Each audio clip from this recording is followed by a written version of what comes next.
Lives of the Most Eminent Painters, Sculptors, and Architects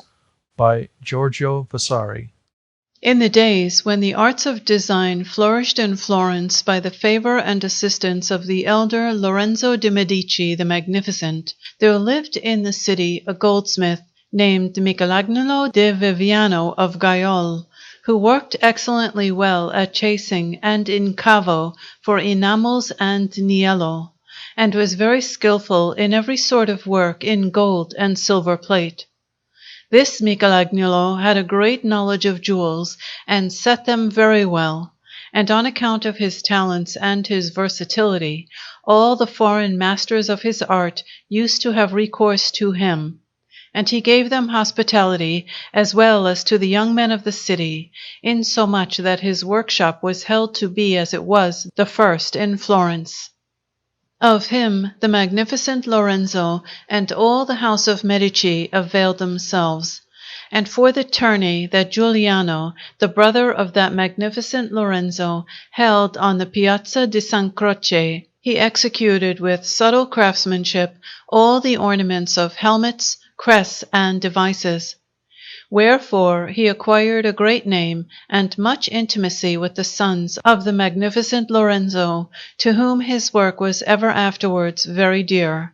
and no less useful to him their acquaintance and friendship, by reason of which, and also by the many works that he executed throughout the whole city and dominion, he became a man of substance as well as one of much repute in his art. To this Michelangelos, the Medici, on their departure from Florence in the year 1494, entrusted much plate in silver and gold, which was all kept in safe hiding by him, and faithfully preserved until their return, when he was much extolled by them for his fidelity, and afterwards recompensed with rewards.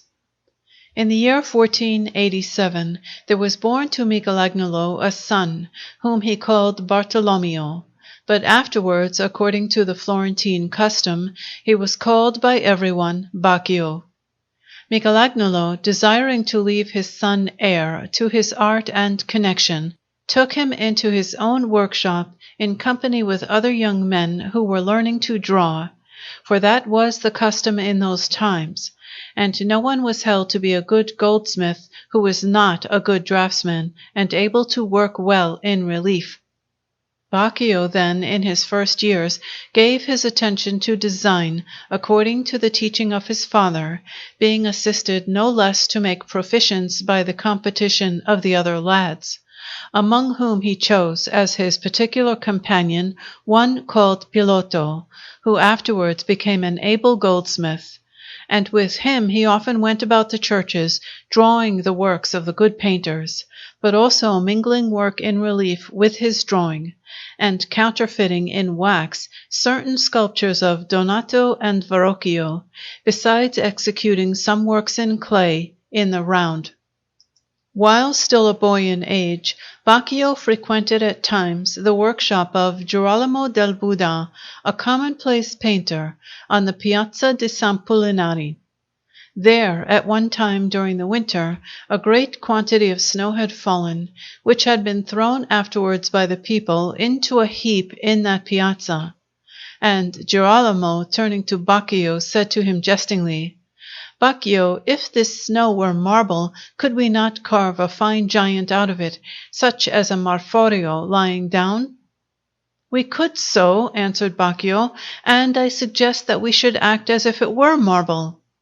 And immediately, throwing off his cloak, he set his hands to the snow, and, assisted by other boys, taking away the snow where there was too much, and adding some in other places, he made a rough figure of Marforio lying down, 8 braccia in length. Whereupon the painter and all the others stood marvelling, not so much at what he had done, as at the spirit with which he had set his hand to a work so vast, and he so young and so small.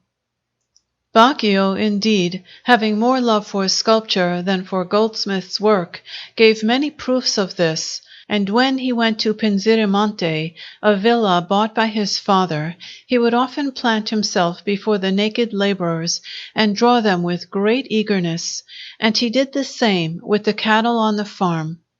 At this time he continued for many days to go in the morning to Prato, which was near the villa, where he stayed the whole day drawing in the chapel of the Pieve from the work of Fra Filippo Lippi.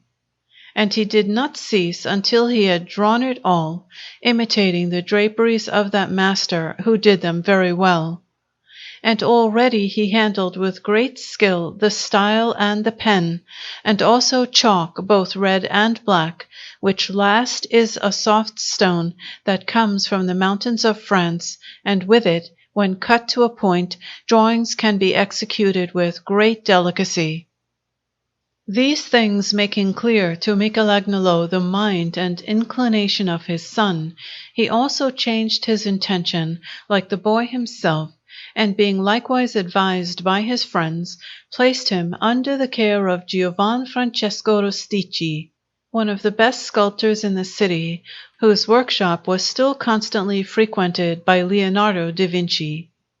Leonardo, seeing the drawings of Baccio and being pleased with them, exhorted him to persevere and to take to working in relief, and he recommended strongly to him the works of Donato, saying also that he should execute something in marble, such as a head or a low relief. Baccio, encouraged by the comforting advice of Leonardo, set himself to copy in marble an antique head of a woman, of which he had shaped a model from one that is in the house of the Medici. This for his first work he executed passing well, and it was held very dear by Andrea Carnesecchi, who received it as a present from Baccio's father, and placed it in his house in the Via Larga, over that door in the centre of the court which leads into the garden. Now Baccio continuing to make other models of figures in clay in the round, his father, wishing not to fail in his duty towards the praiseworthy zeal of his son, sent for some blocks of marble from Carrara, and caused to be built for him, at the end of his house at Pinti, a room with lights arranged for working, which looked out upon the Via Fiesole. Whereupon he set himself to block out various figures in those marbles, and one, among others, he carried well on from a piece of marble of 2 braccia and a half, which was a Hercules that is holding the dead Cacus beneath him between his legs. These sketches were left in the same place in memory of him. At this time was thrown open to view the cartoon of Michelangelo Buonarroti, full of nude figures, which Michelangelo had executed at the commission of Piero Soderini for the great council chamber. And as has been related in another place, all the craftsmen flocked together to draw it on account of its excellence. Among these came Baccio, and no long time passed before he outstripped them all, for the reason that he understood nudes, and outlined, shaded, and finished them better than any of the other draughtsmen, among whom were Jacopo Sansovino, Andrea del Sarto, il Rosso, who was then very young, and Alfonso Berrughetta the Spaniard, together with many other famous craftsmen. Baccio frequented the place more than any of the others, and had a counterfeit key. And it happened that, Piero Soderini having been deposed from the government about this time in the year 1512, and the house of Medici having been restored to power, during the confusion caused in the palace by the change of government, Baccio entered in secret all by himself and tore the cartoon into many pieces. Of which, not knowing the reason, some said that Baccio had torn it up in order to have some pieces of the cartoon in his possession for his own convenience. Some declared that he wished to deprive the other young men of that advantage, so that they might not be able to profit by it, and make themselves a name in art. Others said that he was moved to do this by his affection for Leonardo da Vinci, from whom Michelangelo's cartoon had taken much of his reputation. and others again, perhaps interpreting his action better, attributed it to the hatred which he felt against Michelangelo, and afterwards demonstrated as long as he lived.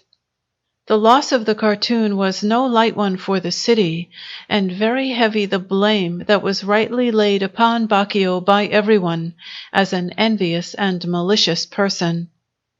Baccio then executed some pieces of cartoon with lead white and charcoal, among which was a very beautiful one of a nude Cleopatra, which he presented to the goldsmith Pilotto. Having already acquired a name as a great draughtsman, he was desirous of learning to paint in colors, having a firm belief that he would not only equal Buonarroti, but even greatly surpass him in both fields of art. Now he had executed a cartoon of a Leda, in which Castor and Pollux were issuing from the egg of the swan embraced by her,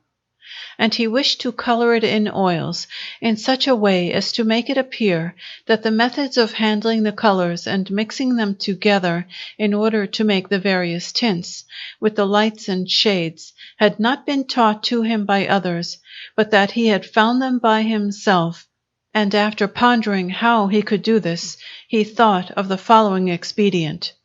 He besought Andrea del Sarto, who was much his friend, that he should paint a portrait of him in oils, flattering himself that he would thereby gain two advantages in accordance with his purpose.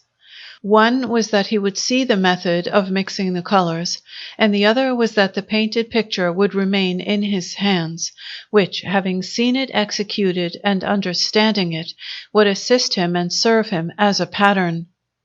But Andrea perceived Baccio's intention as he made his request, and was angry at his want of confidence and astuteness, for he would have been willing to show him what he desired, if Baccio had asked him as a friend. Wherefore, without making any sign that he had found him out, and refraining from mixing the colors into tints, he placed every sort of color on his palette, and mingled them together with the brush, and, taking some now from one and now from another, with great dexterity of hand, counterfeited in this way the vivid coloring of Baccio's face. The latter, both through the artfulness of Andrea and because he had to sit still where he was, if he wished to be painted, was never able to see or learn anything that he wished, and it was a fine notion of Andrea's, thus at the same time to punish the deceitfulness of his friend, and to display with this method of painting, like a well-practiced master, even greater ability and experience in art. For all this, however, Baccio did not abandon his determination, in which he was assisted by the painter Rossi, whom he afterwards asked more openly for the help that he desired. Having thus learned the methods of coloring, he painted a picture in oils of the Holy Fathers delivered from the limbo of hell by the Saviour, and also a larger picture of Noah drunk with wine and revealing his nakedness in the presence of his sons. He tried his hand at painting on the wall on fresh plaster, and executed on the walls of his house heads, arms, legs, and torsi, colored in various ways, but perceiving that this involved him in greater difficulties than he had expected, through the drying of the plaster, he returned to his former study of working in relief. He made a figure of marble, 3 braccia in height, of a young Mercury with a flute in his hand, with which he took great pains, and it was extolled and held to be a rare work, and afterwards, in the year 1530, it was bought by Giovan Battista della Palla, and sent to France to King Francis, who held it in great estimation. Baccio devoted himself with great study and solicitude to examining and reproducing the most minute details of anatomy,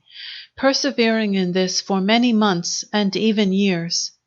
And certainly one can praise highly in this man his desire for honor and excellence in art, and for working well therein,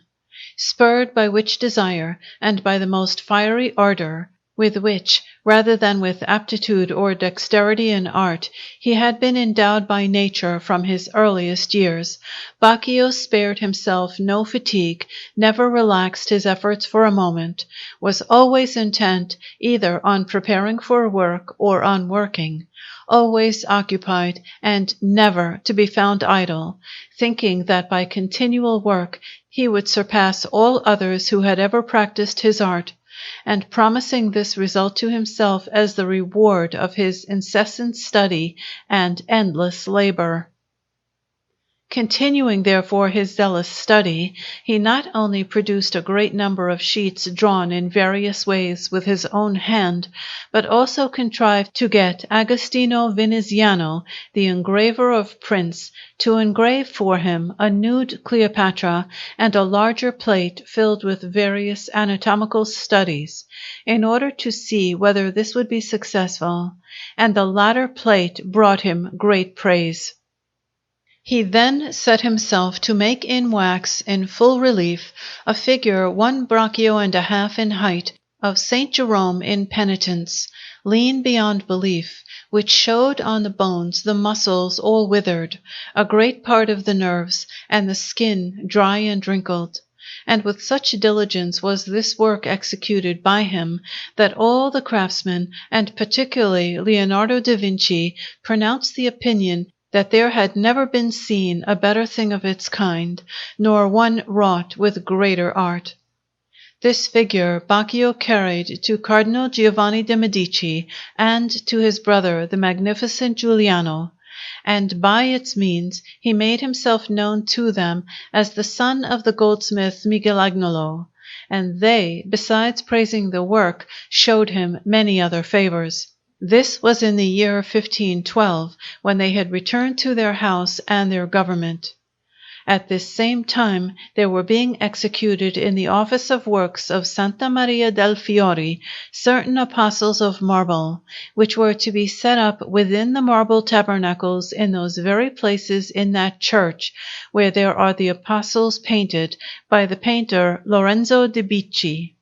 At the instance of the magnificent Giuliano, there was allotted to Baccio a Saint Peter 4 braccia and a half in height, which after a long time he brought to completion. And although it has not the highest perfection of sculpture, nevertheless good design may be seen in it.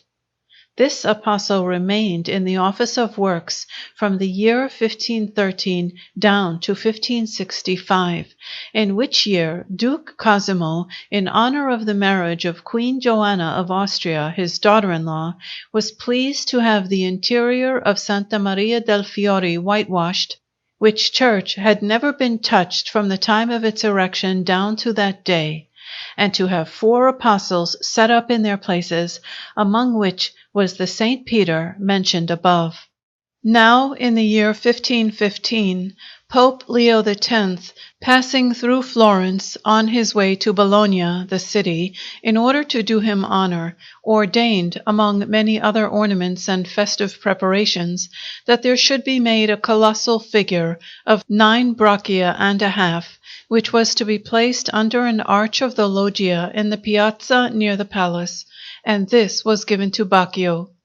This colossal figure was a Hercules, and from the premature words of Baccio, men expected that it would surpass the David of Buonarroti, which stood there near it. But the act did not correspond to the word, nor the work to the boast, and it robbed Baccio of much of the estimation in which he had previously been held by the craftsmen and by the whole city.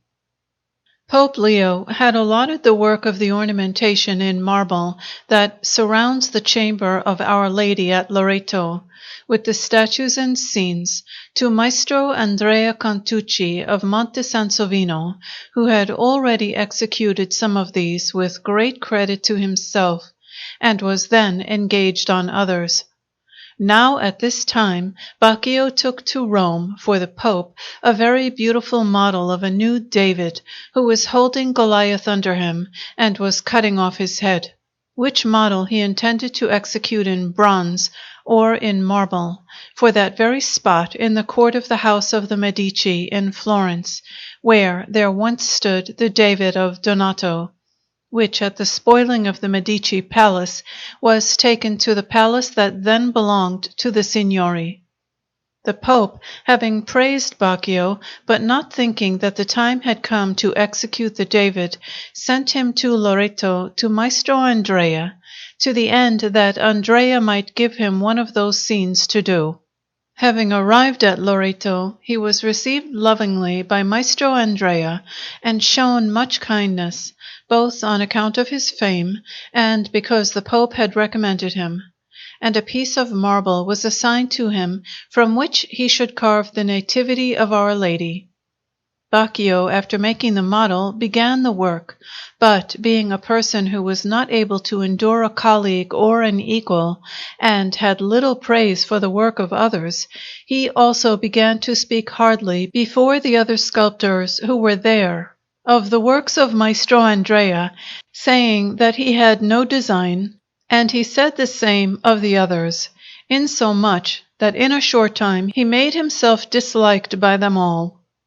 Whereupon, all that Baccio had said of Maestro Andrea having come to his ears, he, like a wise man, answered him lovingly, saying that works are done with the hands and not with the tongue, that good design is to be looked for not in drawings, but in the perfection of the work finished in stone. And finally, that in future Baccio should speak of him in a different tone. But Baccio answered him arrogantly with many abusive words. Maestro Andrea could endure no more, and rushed upon him in order to kill him. But Bandinelli was torn away from him by some who intervened between them. Being therefore forced to depart from Loreto, Baccio had his scene carried to Ancona. But he grew weary of it, although it was near completion, and he went away leaving it unfinished. This work was finished afterwards by Raffaello da Montelupo, and placed together with the others of Maestro Andrea, but it is by no means equal to them in excellence, although even so it is worthy of praise. Baccio, having returned to Rome, obtained a promise from the Pope through the favor of Cardinal Giuliano de Medici, always ready to assist the arts and their followers, that he should be commissioned to execute some statue for the court of the Medici Palace in Florence. Having therefore come to Florence, he made an Orpheus of marble, who, with his playing and his singing, is charming Cerberus, and moving hell itself to compassion. He imitated in this work the Apollo of the Belvedere at Rome, and it was very highly praised, and rightly, because although the Orpheus of Baccio is not in the attitude of the Apollo Belvedere, nevertheless it reproduces very successfully the manner of the torso and of all the members. The statue, when finished, was carried by order of Cardinal Giulio, while he was governing Florence, into the above-mentioned court, and placed on a carved base executed by the sculptor Benedetto da Rovenzano. But since Baccio never paid any attention to the art of architecture, he took no heed of the genius of Donatello, who had made for the David that was there before a simple column on which rested a cleft base and open work, to the end that one entering from without might see from the street door the inner door, that of the other court opposite to him, and, not having such foresight, he caused his statue to be placed on a broad and wholly solid base, of such a kind that it blocks the view of him who enters, and covers the opening of the inner door, so that in passing through the first door one does not see whether the palace extends farther inwards or finishes in the first court. Cardinal Giulio had caused a most beautiful villa to be erected below Monte Mario at Rome, and wished to set up 2 giants in this villa, and he had them executed in stucco by Baccio, who was always delighted to make giants. These figures, 8 braccia in height, stand one on either side of the gate that leads into the wood, and they were held to be reasonably beautiful. While Baccio was engaged on these works, never abandoning his practice of drawing, he caused Marco da Ravenna and Agostino Veneziano, the engravers of prints, to engrave a scene drawn by him on a very large sheet, on which was the slaughter of the innocents, so cruelly done to death by Herod. This scene, which was filled by him with a quantity of nudes, both male and female, children, living and dead, and women and soldiers in various attitudes, made known the fine draughtsmanship that he showed in figures, and his knowledge of muscles, and of all the members, and it won him great fame over all Europe. He also made a most beautiful model of wood, with the figures in wax, of a tomb for the King of England, which in the end was not carried out by Baccio, but was given to the sculptor Benedetto da Rovezzano, who executed it in metal. There had recently returned from France Cardinal Bernardo de Vizio of Bibbiena, who, perceiving that King Francis possessed not a single work in marble, whether ancient or modern, although he much delighted in such things, had promised his Majesty that he would prevail on the Pope to send him some beautiful work. After this cardinal there came to the Pope 2 ambassadors from King Francis, and they, having seen the statues of the Belvedere, lavished all the praise at their command on the Laocoon. Cardinals de Medici and Bibbiena, who were with them, asked them whether the king would be glad to have a work of that kind, and they answered that it would be too great a gift. Then the cardinal said to them, "There shall be sent to his Majesty either this one or one so like it that there shall be no difference." And having resolved to have another made in imitation of it, he remembered Baccio, whom he sent for, and asked whether he had the courage to make a Laocoon equal to the original. Baccio answered that he was confident that he could make one not merely equal to it, but even surpassing it in perfection. The cardinal then resolved that the work should be begun, and Baccio, while waiting for the marble to come, made one in wax which was much extolled, and also executed a cartoon in lead white and charcoal of the same size as the one in marble. After the marble had come, and Baccio had caused an enclosure with a roof for working in to be erected for himself in the Belvedere, he made a beginning with one of the boys of the Laocoon, the larger one, and executed this in such a manner that the Pope and all those who were good judges were satisfied, because between his work and the ancient there was scarcely any difference to be seen. But after setting his hand to the other boy and to the statue of the Father, which is in the middle, he had not gone far when the Pope died. Adrian VI being then elected, he returned with the cardinal to Florence, where he occupied himself with his studies in design.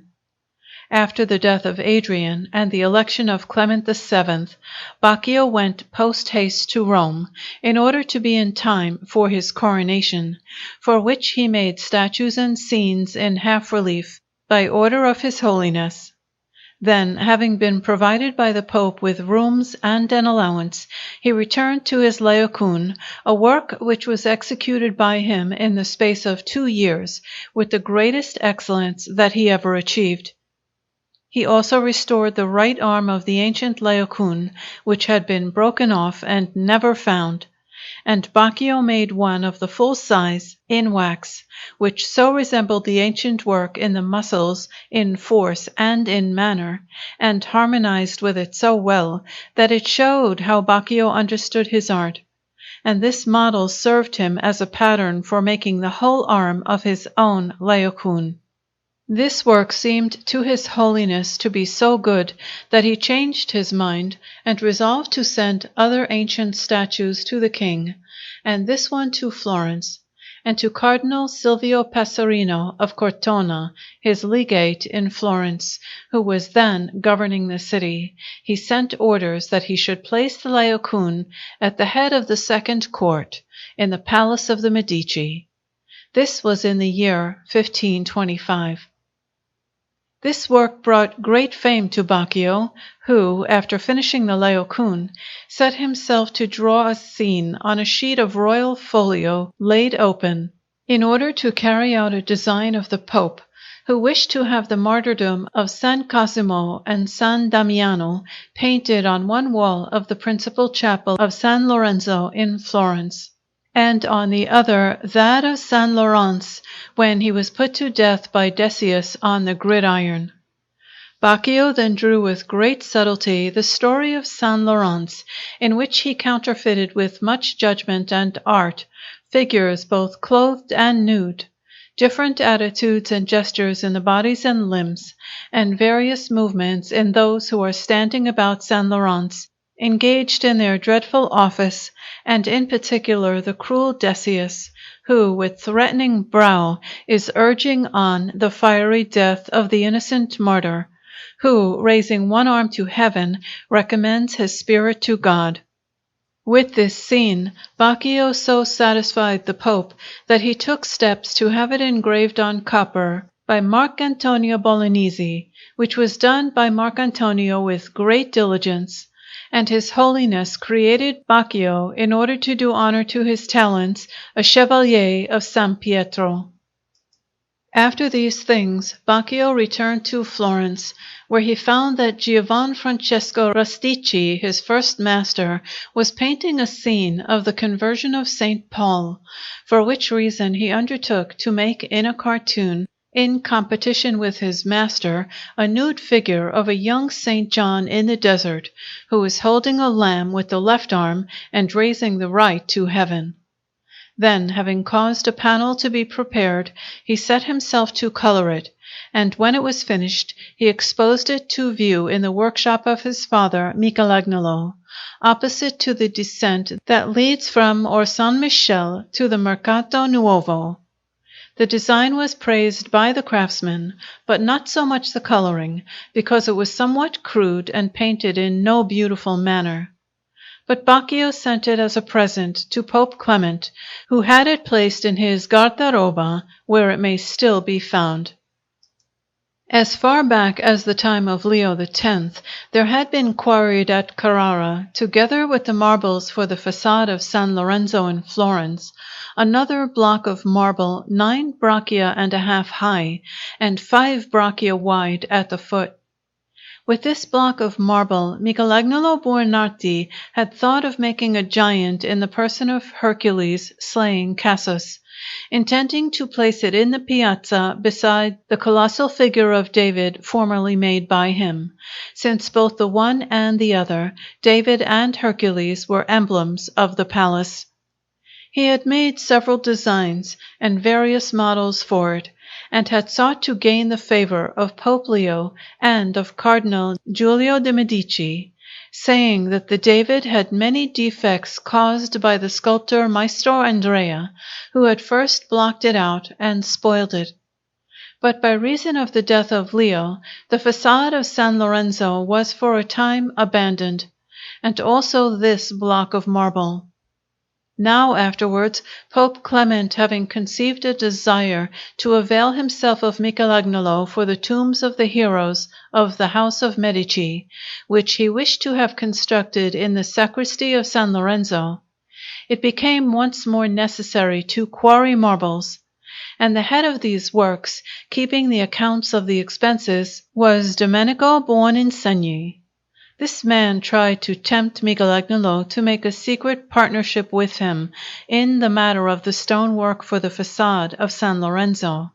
but Michelangelo refused, not consenting that his genius should be employed in defrauding the Pope,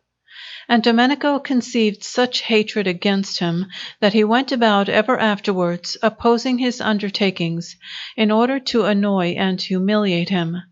but this he did covertly.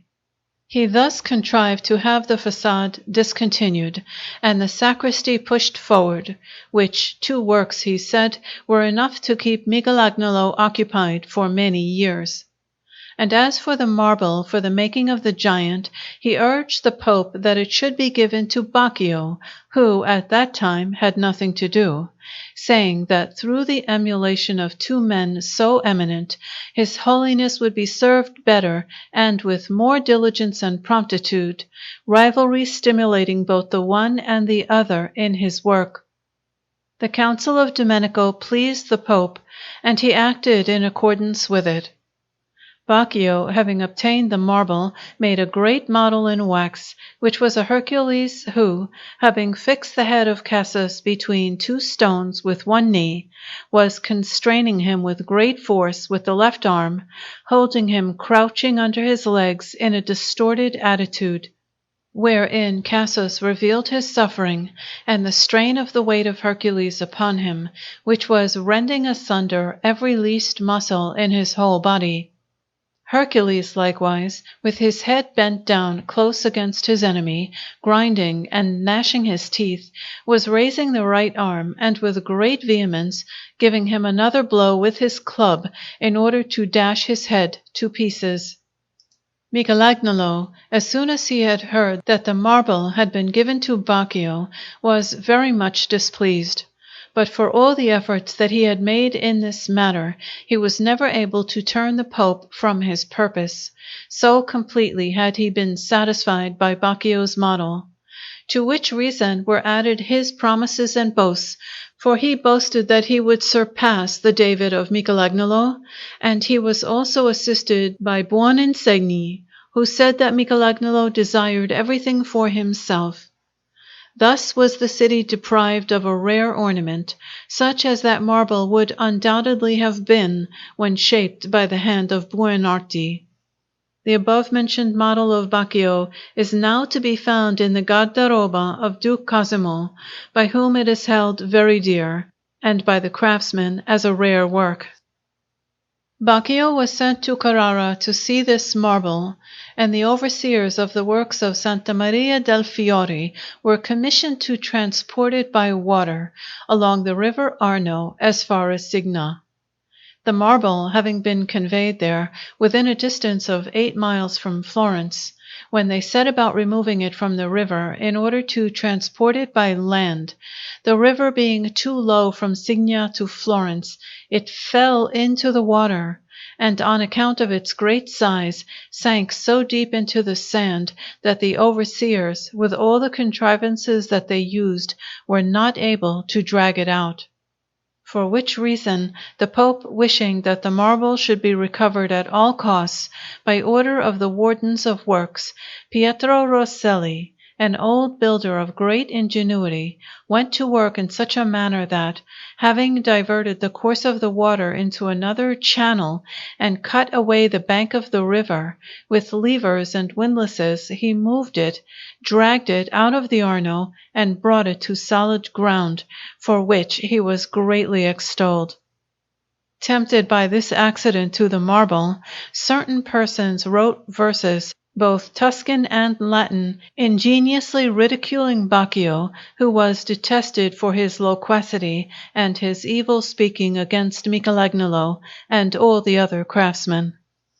One among them took for his verses the following subject, saying that the marble, after having been approved by the genius of Michelangelo, learning that it was to be mangled by the hands of Baccio, had thrown itself into the river out of despair at such an evil fate. While the marble was being drawn out of the water, a difficult process which took time, Baccio found on measuring it that it was neither high enough nor wide enough to enable him to carve the figures of his first model. Whereupon he went to Rome, taking the measurements with him, and made known to the Pope how he was constrained by necessity to abandon his first design and make another. He then made several models, and out of their number the Pope was most pleased with one in which Hercules had Cacus between his legs, and grasping his hair, was holding him down after the manner of a prisoner. And this one they resolved to adopt, and to carry into execution. On returning to Florence, Baccio found that the marble had been conveyed into the Office of Works of Santa Maria del Fiore by Pietro Rosselli, who had first placed on the ground some planks of walnut wood planed square and laid lengthways, which he kept changing according as the marble moved forward, under which and upon those planks he placed some round rollers well shod with iron, so that by pulling the marble with 3 windlasses to which he had attached it, little by little he brought it with ease into the Office of Works. The block having been set up there, Baccio began a model in clay as large as the marble, and shaped according to the last one which he had made previously in Rome. And he finished it, working with great diligence, in a few months. But with all this, it appeared to many craftsmen that there was not in this model that spirited vivacity that the action required, nor that which he had given to his first model.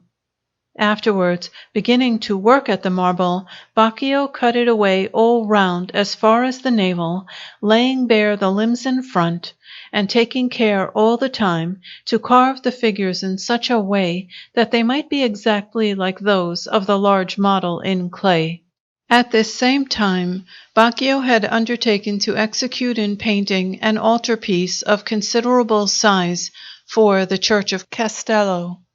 and for this he had made a very beautiful cartoon containing a dead Christ surrounded by the Maries, with Nicodemus and other figures. But for a reason that we shall give below, he did not paint the altarpiece. He also made at this time, in order to paint a picture, a cartoon in which was Christ taken down from the cross and held in the arms of Nicodemus, with his mother, who was standing weeping for him, and an angel who was holding in his hands the nails and the crown of thorns. Setting himself straightway to color it, he finished it quickly, and placed it on exhibition in the workshop of his friend Giovanni di Goro, the goldsmith, in the Mercato Nuovo, in order to hear the opinions of men, and particularly what Michelangelo said of it. Michelangelo was taken by the goldsmith Pilotto to see it, and after he had examined every part, he said that he marveled that so good a draughtsman as Baccio should allow a picture so crude and wanting in grace to leave his hands, that he had seen the most feeble painters executing their works in a better manner, and that this was no art for Baccio. Pilotto reported Michelangelo's judgment to Baccio, who, for all the hatred that he felt against him, recognized that he spoke the truth. Certainly Baccio's drawings were very beautiful, but in colors he executed them badly and without grace, and he therefore resolved to paint no more with his own hand. But he took into his service one who handled colors passing well, a young man called Agnolo, the brother of the excellent painter Franciabigio, who had died a few years before. To this Agnolo he desired to entrust the execution of the altarpiece for Castello, but it remained unfinished, the reason of which was the change of government in Florence, which took place in the year 1527, when the Medici left Florence after the sack of Rome. For Baccio did not think himself safe, having a private feud with a neighbor at his villa of Pinzermonte, who was of the popular party. And after he had buried at that villa some cameos and little antique figures of bronze, which belonged to the Medici, he went off to live in Lucca. There he remained until the time when the Emperor Charles V came to receive his crown at Bologna, whereupon he presented himself before the Pope, and then went with him to Rome, where he was given rooms in the Belvedere as before. While Baccio was living there, His Holiness resolved to fulfill a vow that he had made when he was shut up in the Castello di Sant'Angelo, which vow was that he would place on the summit of the great round tower of marble, which is in front of the Ponte di Castello, 7 large figures of bronze, each 6 braccia in length, and all lying down in different attitudes, as it were vanquished by an angel that he wished to have set up on the center of the tower, upon a column of variegated marble, the angel being of bronze, with a sword in the hand. By this figure of the angel he wished to represent the angel Michael, the guardian and protector of the castle, whose favor and assistance had delivered him and brought him out of that prison. And the 7 recumbent figures were to personify the 7 mortal sins, demonstrating that, with the help of the victorious angel, he had conquered and thrown to the ground his enemies, evil and impious men, who were represented by those 7 figures of the 7 mortal sins. For this work His Holiness caused a model to be made, which, having pleased him, he ordained that Baccio should begin to make the figures in clay of the size that they were to be, in order to have them cast afterwards in bronze. Baccio began the work and finished in one of the apartments in the Belvedere one of those figures in clay which was much extolled. At the same time also, in order to divert himself, and wishing to see how he would succeed in casting, he made many little figures in the round, 2/3 of a braccio in height, as of Hercules, Venus, Apollo, Leda, and other fantasies of his own, which he caused to be cast in bronze by Maestro Jacopo della Barba of Florence, and they succeeded excellently well. He presented them afterwards to His Holiness and to many lords, and some of them are now in the study of Duke Cosimo, among a collection of more than 100 antique figures, all very choice, and others that are modern. At this same time, Baccio had made a scene of the Deposition from the Cross, with little figures in low relief and half relief, which was a rare work, and he had it cast with great diligence in bronze.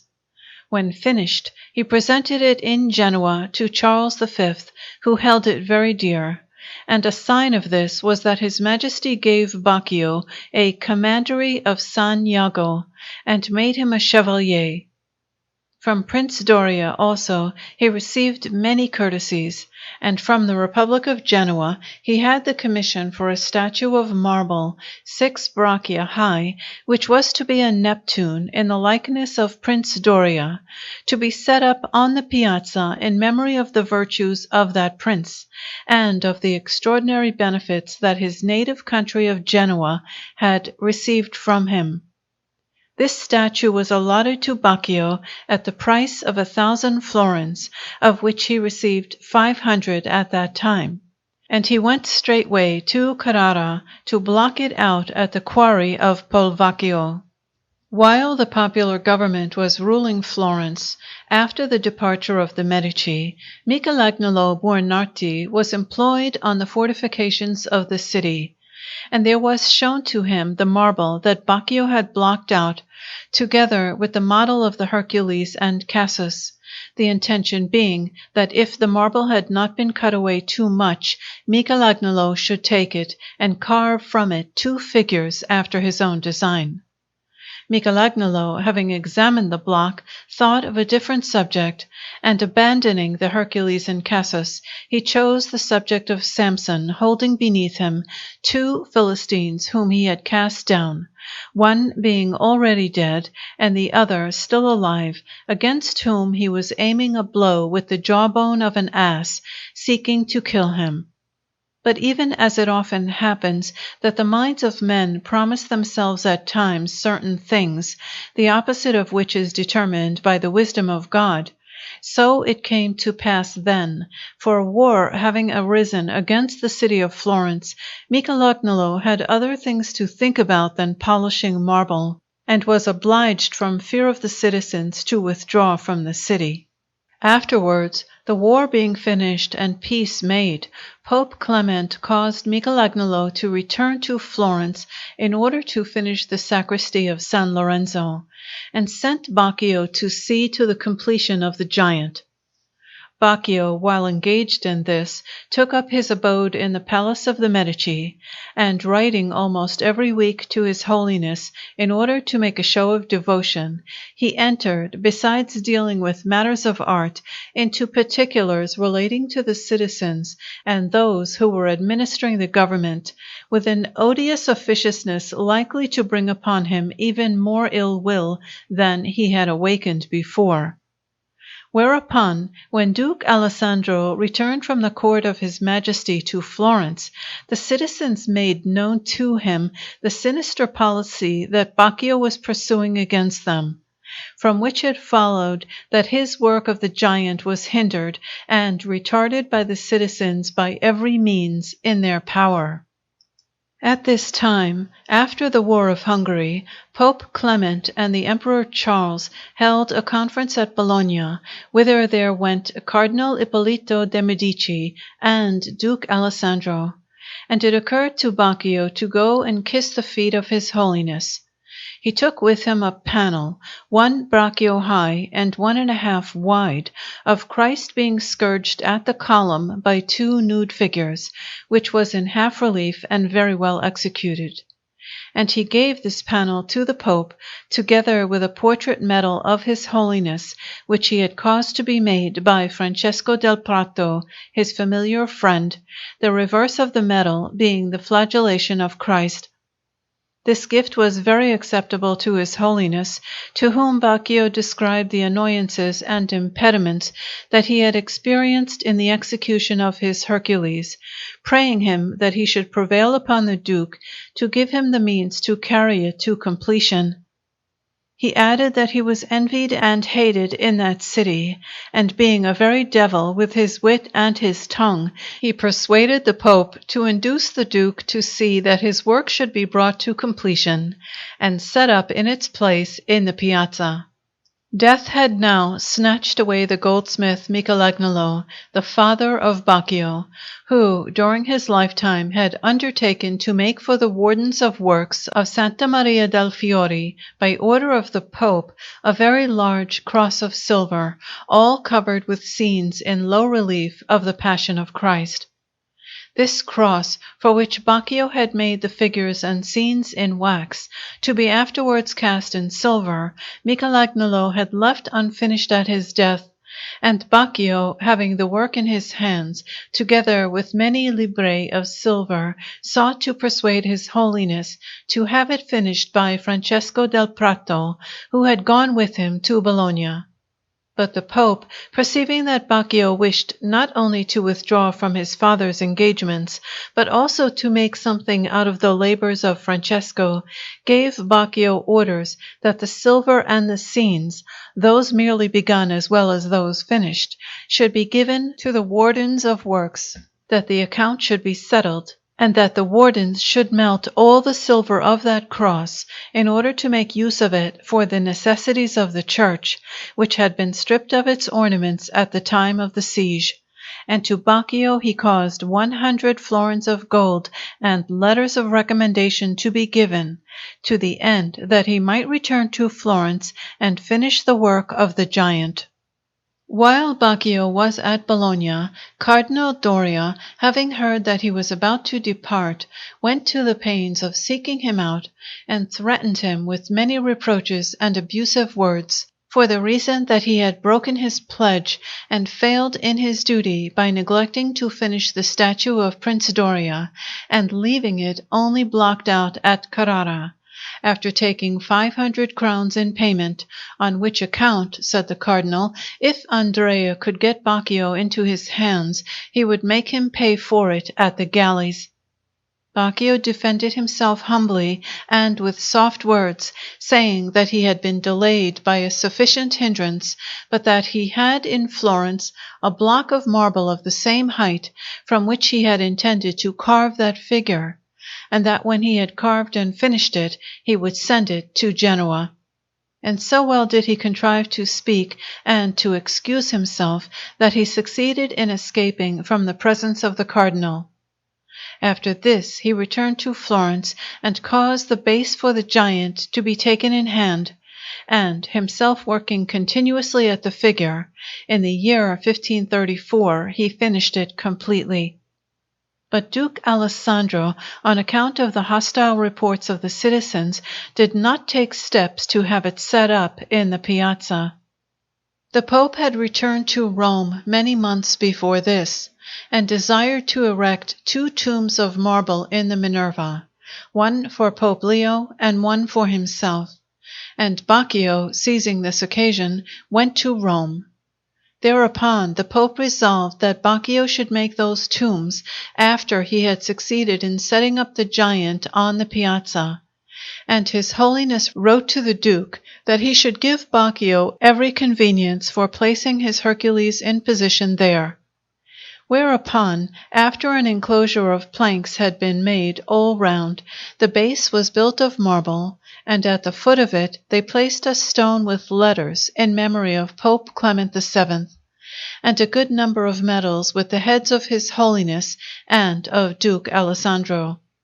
The giant was then taken from the Office of Works where it had been executed, and in order to convey it with greater ease without damaging it, they made round it a scaffolding of wood, with ropes passing under the legs and cords supporting it under the arms and at every other part,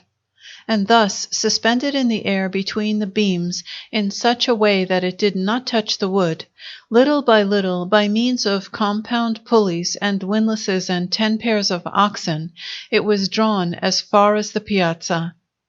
Great assistance was rendered by 2 thick semi-cylindrical beams, which were fixed lengthways along the foot of the scaffolding, in the manner of a base, and rested on other similar beams smeared with soap, which were withdrawn and replaced by workmen in succession, according as the structure moved forward. And with these ingenious contrivances the giant was conveyed safely and without much labor to the piazza. The charge of all this was given to Baccio d'Agnolo and the elder Antonio de San Gallo, the architects, to the Office of Works, who afterwards, with other beams and a double system of compound pulleys, set the statue securely on its base. It would not be easy to describe the concourse and multitude that for 2 days occupied the whole piazza, flocking to see the giant as soon as it was uncovered.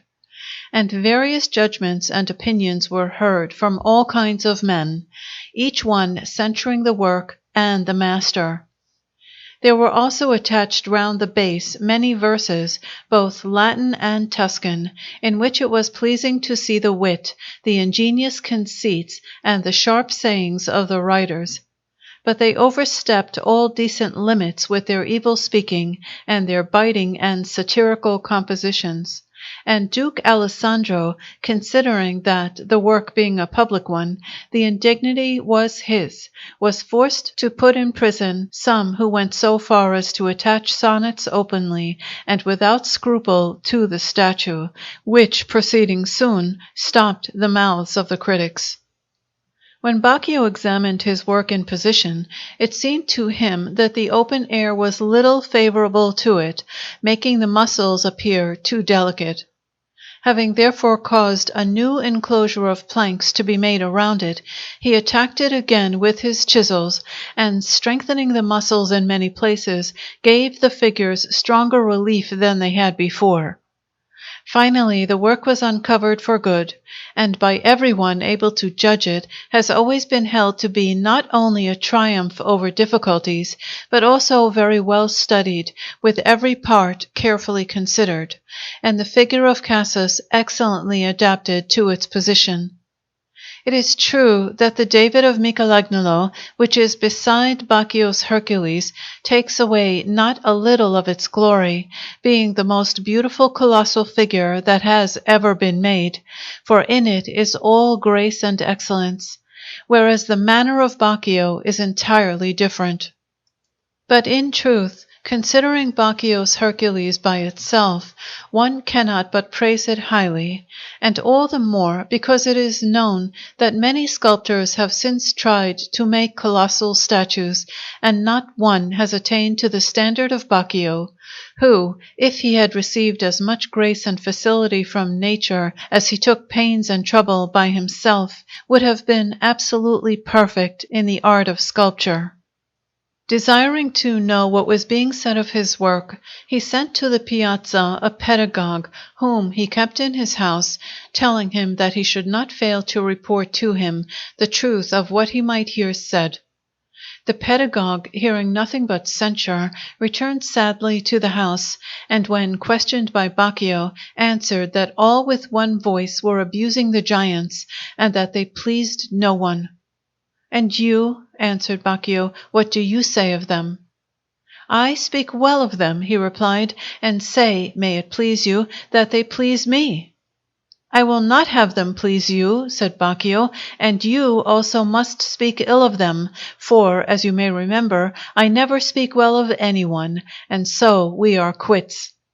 Thus Baccio concealed his vexation, and it was always his custom to act thus, pretending not to care for the censure that any man laid on his works. Nevertheless, it is likely enough that his resentment was considerable, because when a man labors for honor, and then obtains nothing but censure, one cannot but believe, although that censure may be unjust and undeserved, that it afflicts him secretly in his heart, and torments him continually. He was consoled in his displeasure by an estate, which was given to him in addition to his payment by order of Pope Clement. This gift was doubly dear to him, first because it was useful for its revenue, and was near his villa of Pinziramonte, and then because it had previously belonged to Rignadori, his mortal enemy, who had just been declared an outlaw, and with whom he had always been at strife on account of the boundary of this property. At this time, a letter was written to Duke Alessandro by Prince Doria, asking that he should prevail upon Baccio to finish his statue, now that the giant was completely finished, and saying that he was ready to revenge himself on Baccio if he did not do his duty. At which Baccio was so frightened that he would not trust himself to go to Carrara. However, having been reassured by Cardinal Cibo and Duke Alessandro, he went there, and working with some assistants, proceeded to carry the statue forward. The prince had himself informed every day as to how much Baccio was doing, wherefore, receiving a report that the statue was not of that excellence which had been promised, he gave Baccio to understand that, if he did not serve him well, he would make him smart for it. Baccio, hearing this, spoke very ill of the prince, which having come to the prince's ears, he determined to get him into his hands at all costs, and to take vengeance upon him by putting him in wholesome fear of the galleys.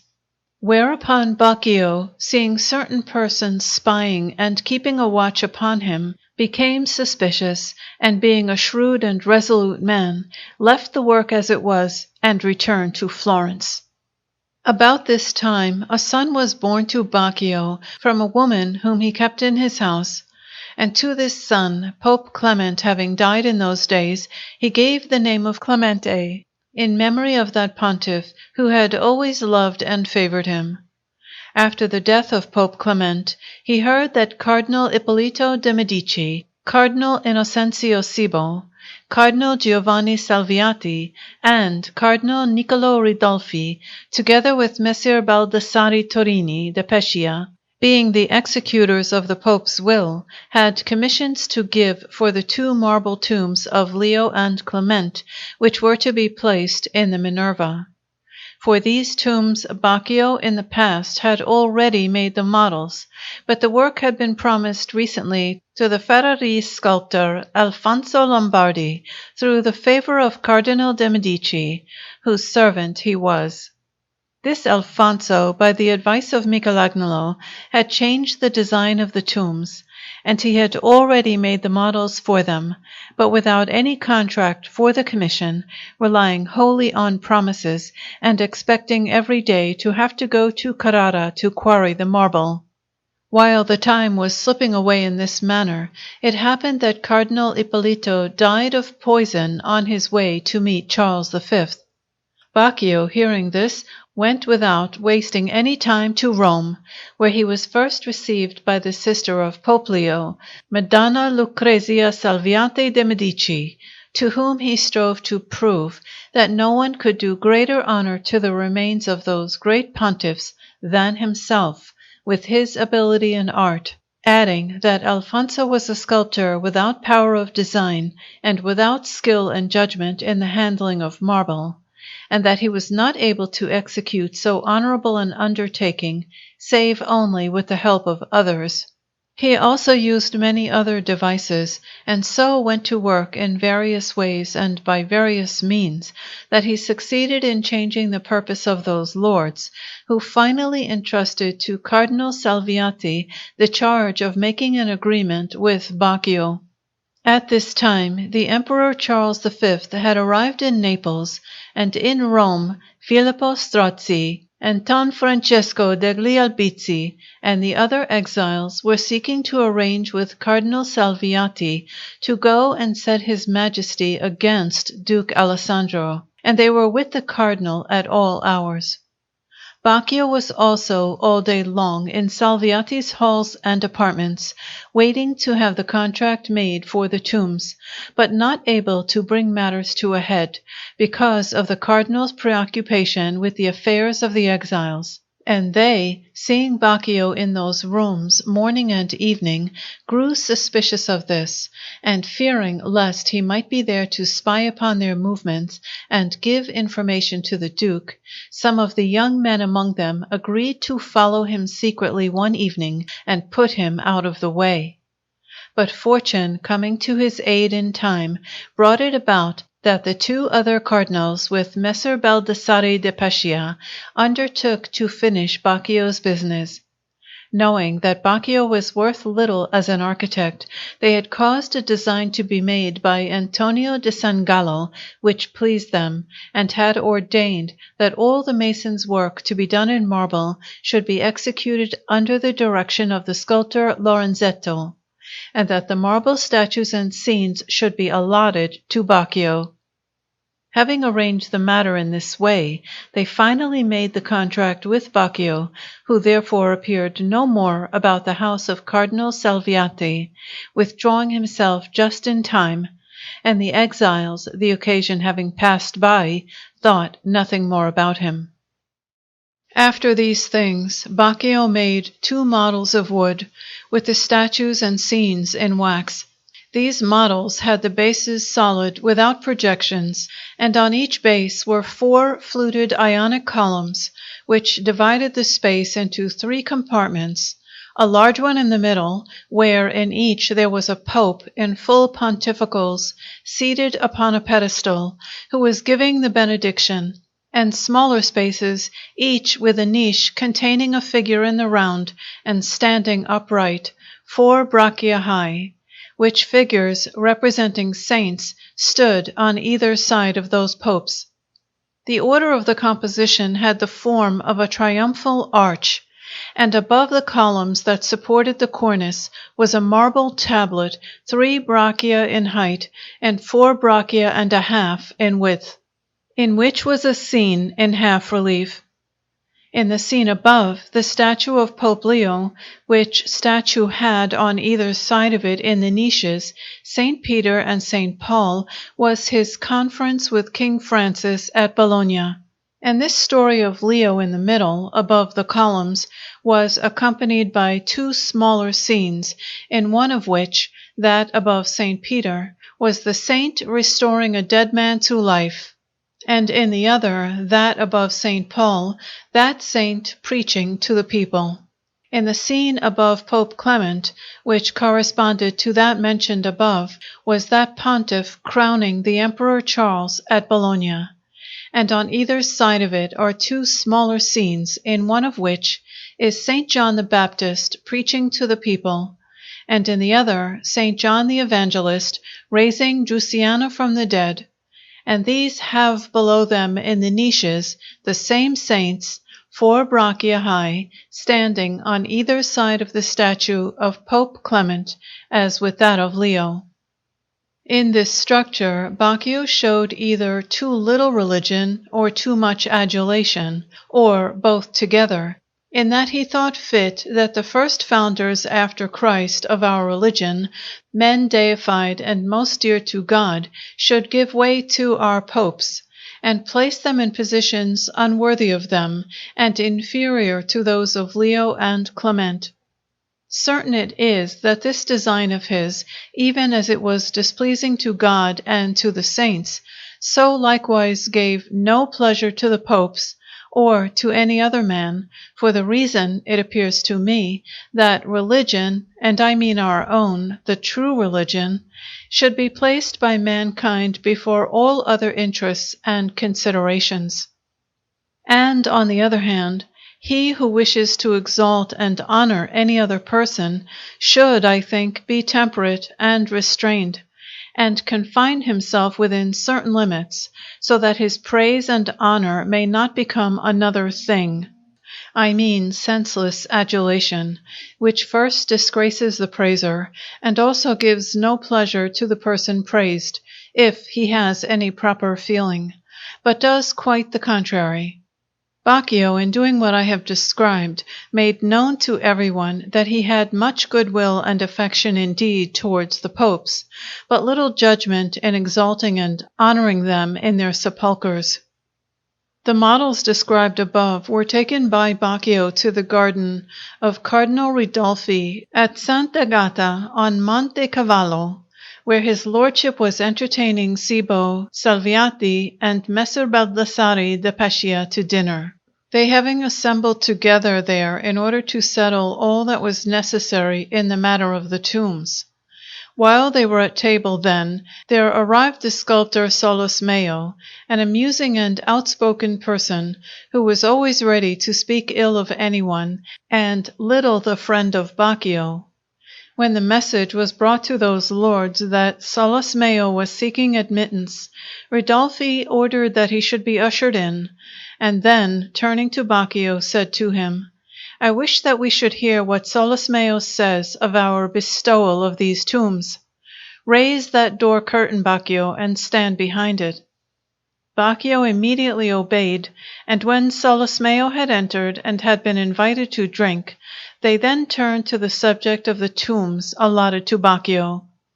Whereupon Solosmeo reproached the cardinals for having made a bad choice, and went on to speak all manner of evil against Baccio, taxing him with ignorance of art, avarice, and arrogance, and going into many particulars in his criticisms.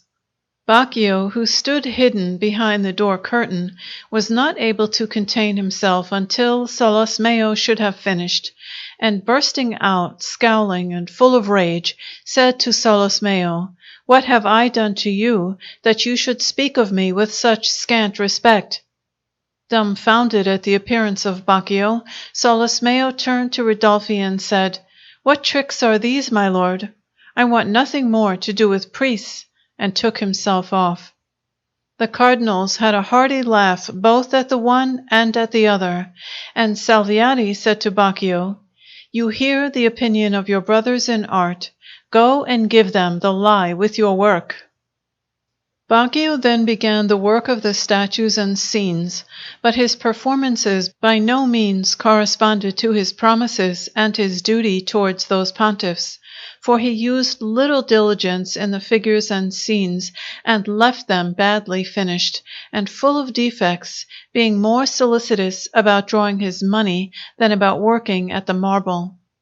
Now his patrons became aware of Baccio's procedure, and repented of what they had done. But the two largest pieces of marble remained, those for the two statues that were still to be executed, one of Leo seated and the other of Clement, and those they ordered him to finish, beseeching him that he should do better in them.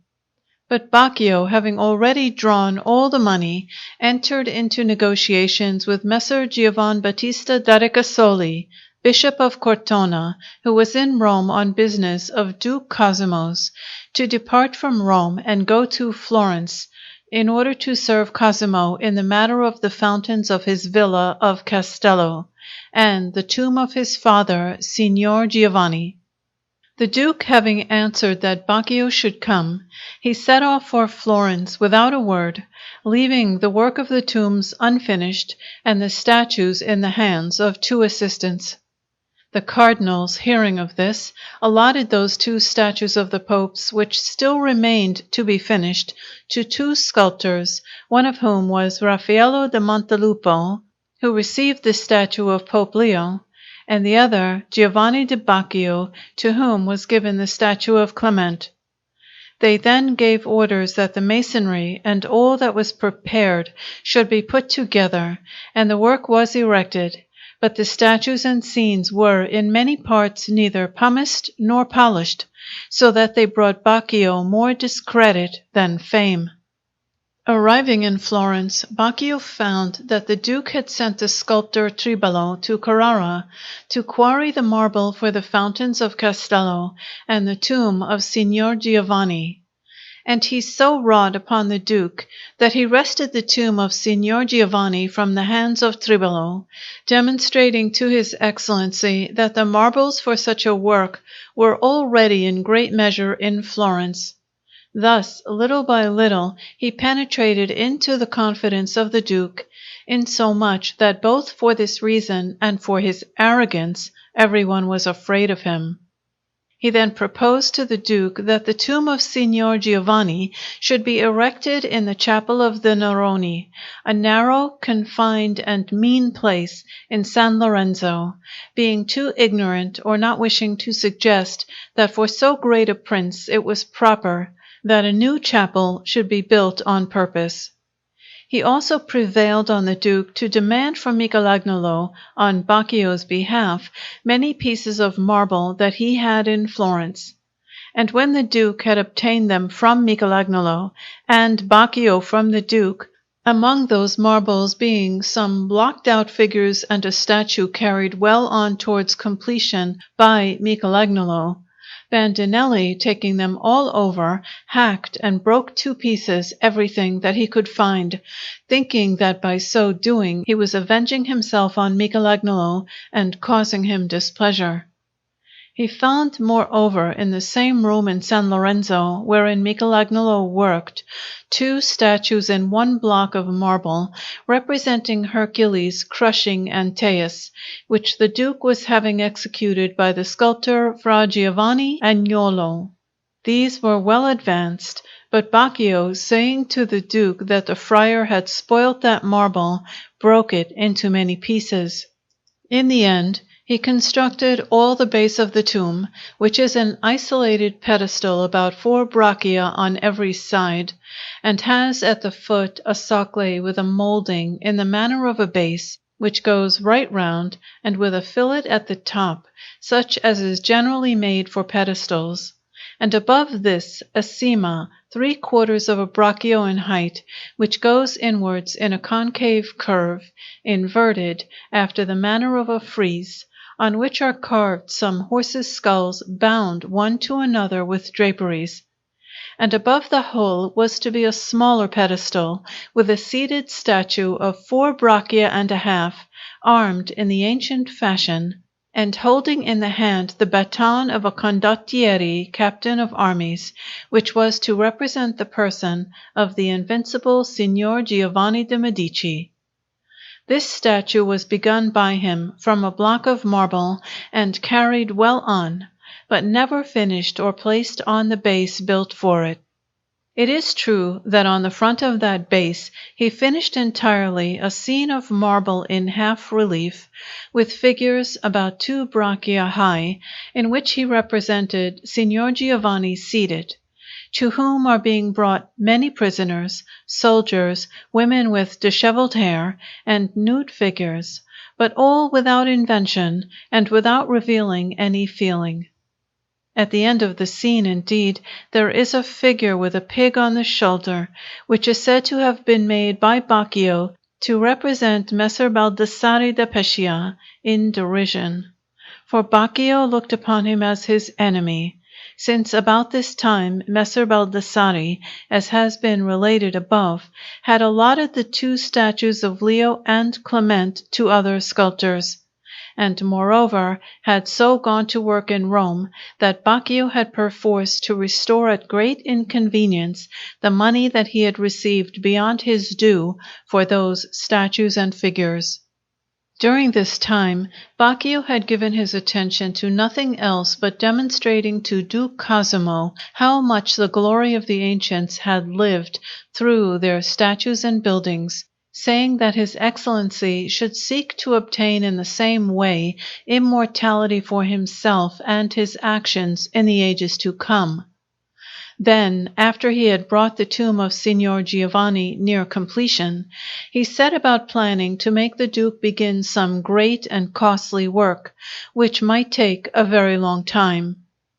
Duke Cosimo had ceased to inhabit the palace of the Medici, and had returned with his court to live in the palace in the piazza, which was formerly occupied by the Signorina, and this he was daily rearranging and adorning. Now he had said to Baccio that he had a desire to make a public audience chamber, both for the foreign ambassadors and for his citizens and the subjects of the state. And Baccio, with Giuliano de Baccio d'Agnolo, went about thinking how to suggest to him that he should erect an ornamental work of fossato stone and marble, 38 braccia in width and 18 in height. This ornamental work, they proposed, should serve as the audience chamber, and should be in the great hall of the palace, at that end which looks towards the north. The audience chamber was to have a space of 14 braccia in depth, the ascent to which was to be by 7 great steps, and it was to be closed in front by a balustrade, excepting the entrance in the middle. At the end of the hall were to be 3 great arches, 2 of which were to serve for windows, being divided up by columns, 4 to each, 2 of fossato stone and 2 of marble. And above this was to curve a round arch with a frieze of brackets, which were to form on the outer side the ornament of the façade of the palace, and on the inner side to adorn in the same manner the façade of the hall.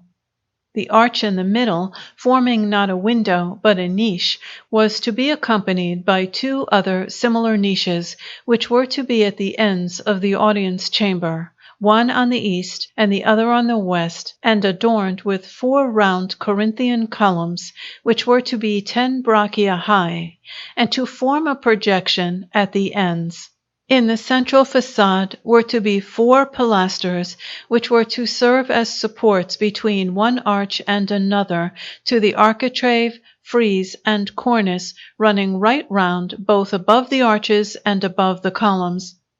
These pilasters were to have between one and another a space of about 3 braccia, and in each of these spaces was to be a niche 4 braccia and a half in height, to contain statues by way of accompaniment to the great niche in the middle of the façade and the 2 at the sides, in each of which niches Baccio wished to place 3 statues. Baccio and Giuliano had in mind, in addition to the ornament of the inner façade, another larger ornament of extraordinary cost and grandeur for the outer façade. The hall being awry and out of square, this ornament was to reduce that outer side to a square form, and there was to be a projection of 6 braccia right round the walls of the Palazzo Vecchio, with a range of columns 14 braccia high supporting other columns, between which were to be arches forming a loggia below, right round the palace, where there are the ringhiera and the giants.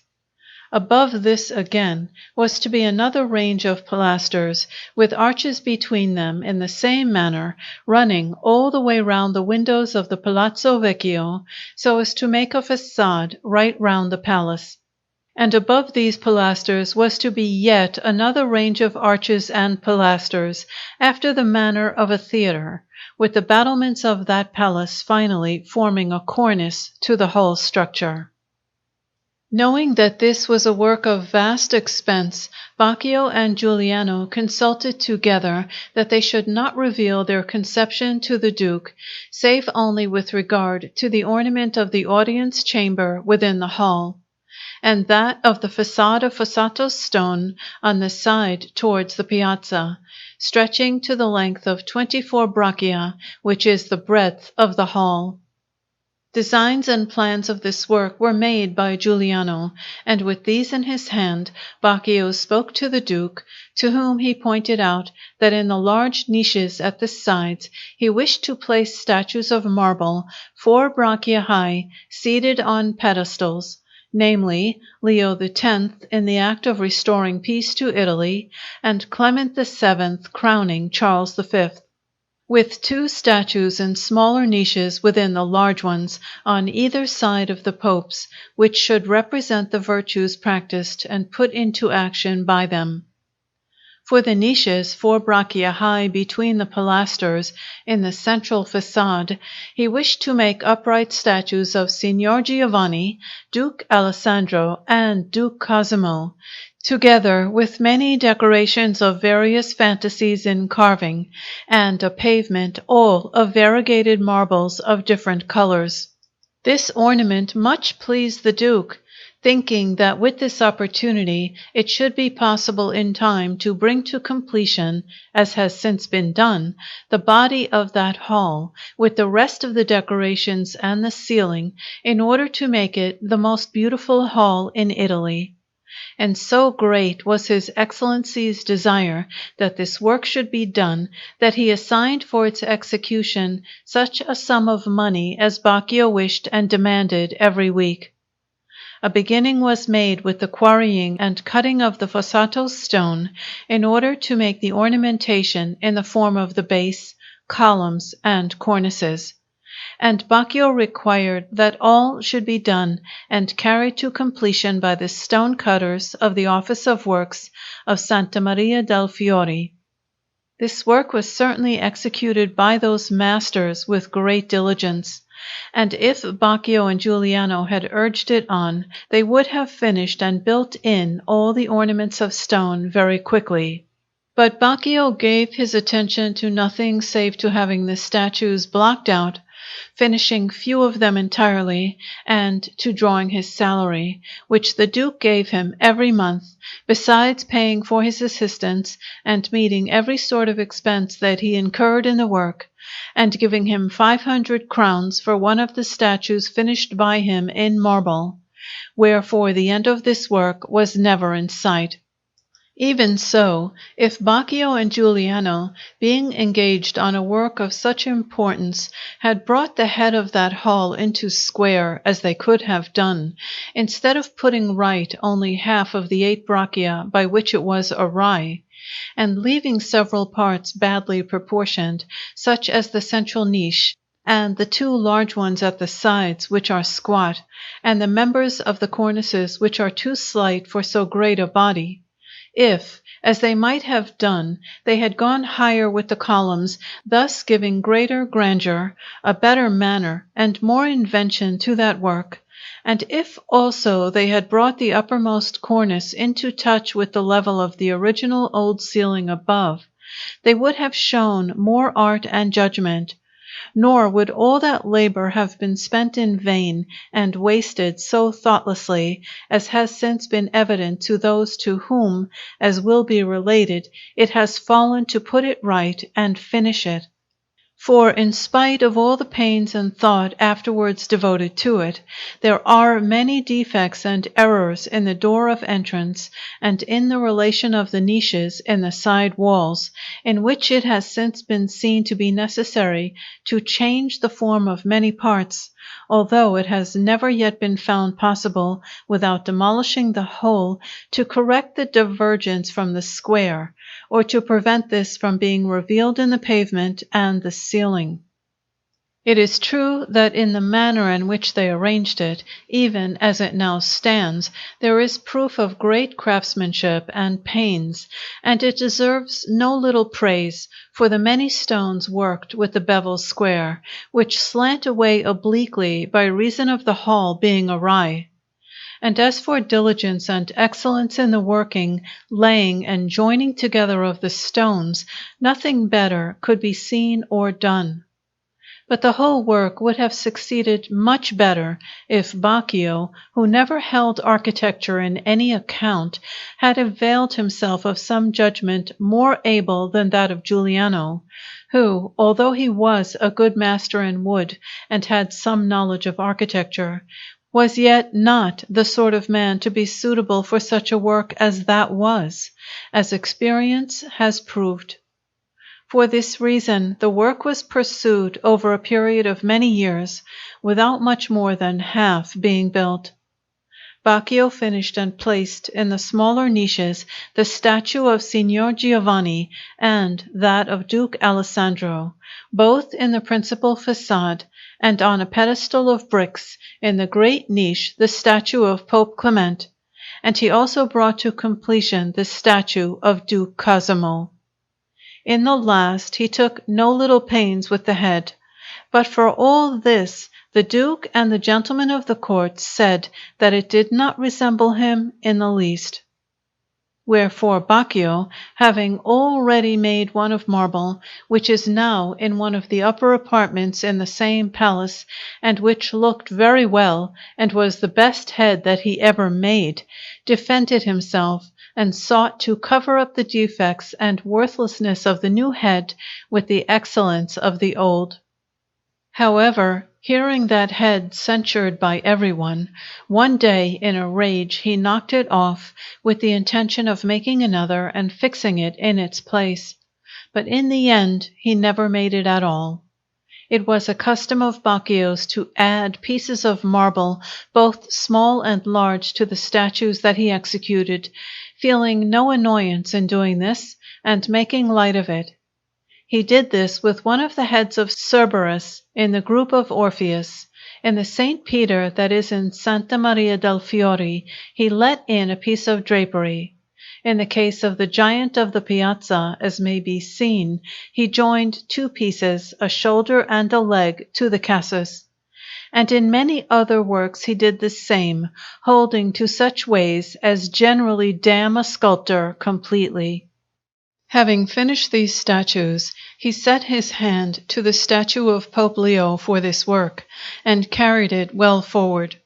Then, perceiving that the work was proving very long, that he was now never likely to attain to the completion of his original design for the façades right round the palace, that a great sum of money had been spent and much time consumed, and that for all this the work was not half finished, and gained little approval from the people, he set about thinking of some new fantasy, and began to attempt to remove from the Duke's mind the thought of the palace, believing that His Excellency also was weary of that work. Thus then, having made enemies of the proveditors and of all the stone cutters in the office of works of Santa Maria del Fiore, which was under his authority, while the statues that were destined for the audience chamber were, after his fashion, some only blocked out and others finished and placed in position, and the ornamentation in great part built up, wishing to conceal the many defects that were in the work, and little by little to abandon it, he suggested to the Duke that the wardens of works of Santa Maria del Fiore were throwing away his money, and no longer doing anything of any importance. He said that he had therefore thought that His Excellency would do well to divert all that useless expenditure of the office of works into making the octagonal choir of the church, and the ornaments of the altar, the steps, the daises of the Duke and the magistrates, and the stalls in the choir for the canons, chaplains, and clerks, according as was proper for so honorable a church.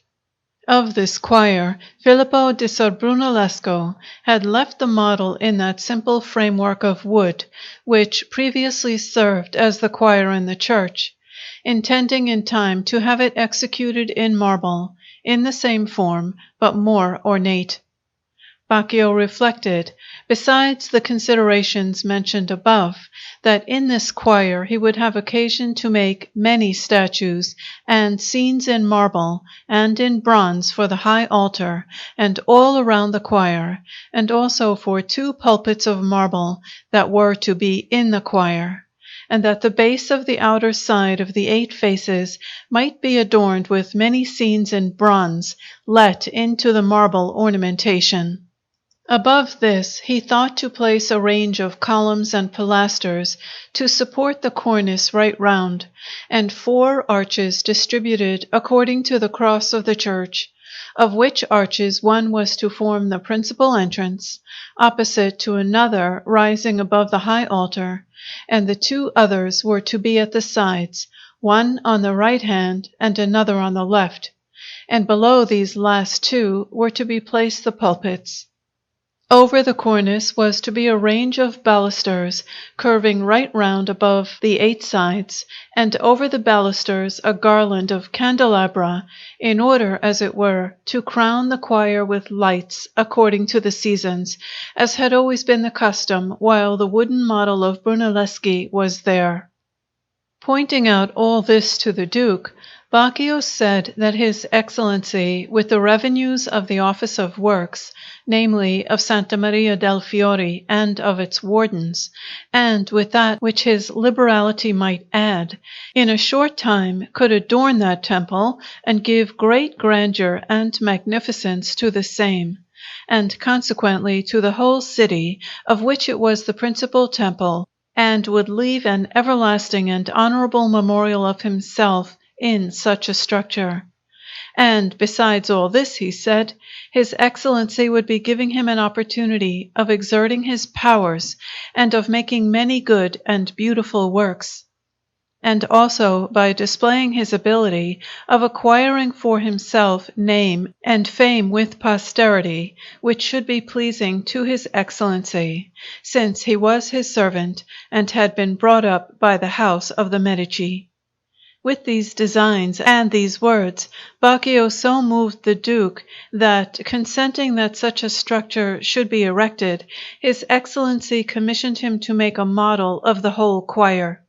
Departing from the Duke, then, Baccio went to his architect, Giuliano de Baccio d'Agnolo, and discussed the whole matter with him. And after they had gone to the place and examined everything with diligence, they resolved not to depart from the form of Filippo's model, but to follow it, adding only other ornaments in the shape of columns and projections, and enriching it as much as they could, while preserving the original design and form.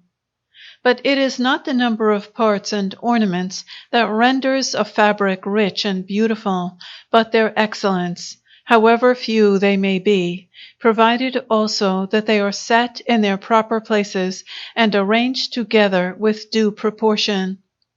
It is these that give pleasure and are admired, and having been executed with judgment by the craftsman, afterwards receive praise from all others. This Giuliano and Baccio do not seem to have considered or observed, for they chose a subject involving much labor and endless pains, but wanting in grace, as experience has proved. The design of Giuliano, as may be seen, was to place at the corners of all the 8 sides pilasters bent round the angles, the whole work being composed in the Ionic order, and these pilasters, since in the ground plan they were made, with all the rest of the work, to diminish towards the center of the choir and were not even, necessarily had to be broad on the outer side and narrow on the inner, which is a breach of proportionate measurement. And since each pilaster was bent according to the inner angles of the 8 sides, the extension lines towards the center so diminished it that the 2 columns that were one on either side of the pilaster at the corner caused it to appear too slender, and produced an ungraceful effect both in it and in the whole work, both on the outer side and likewise on the inner, although the measurements there are correct.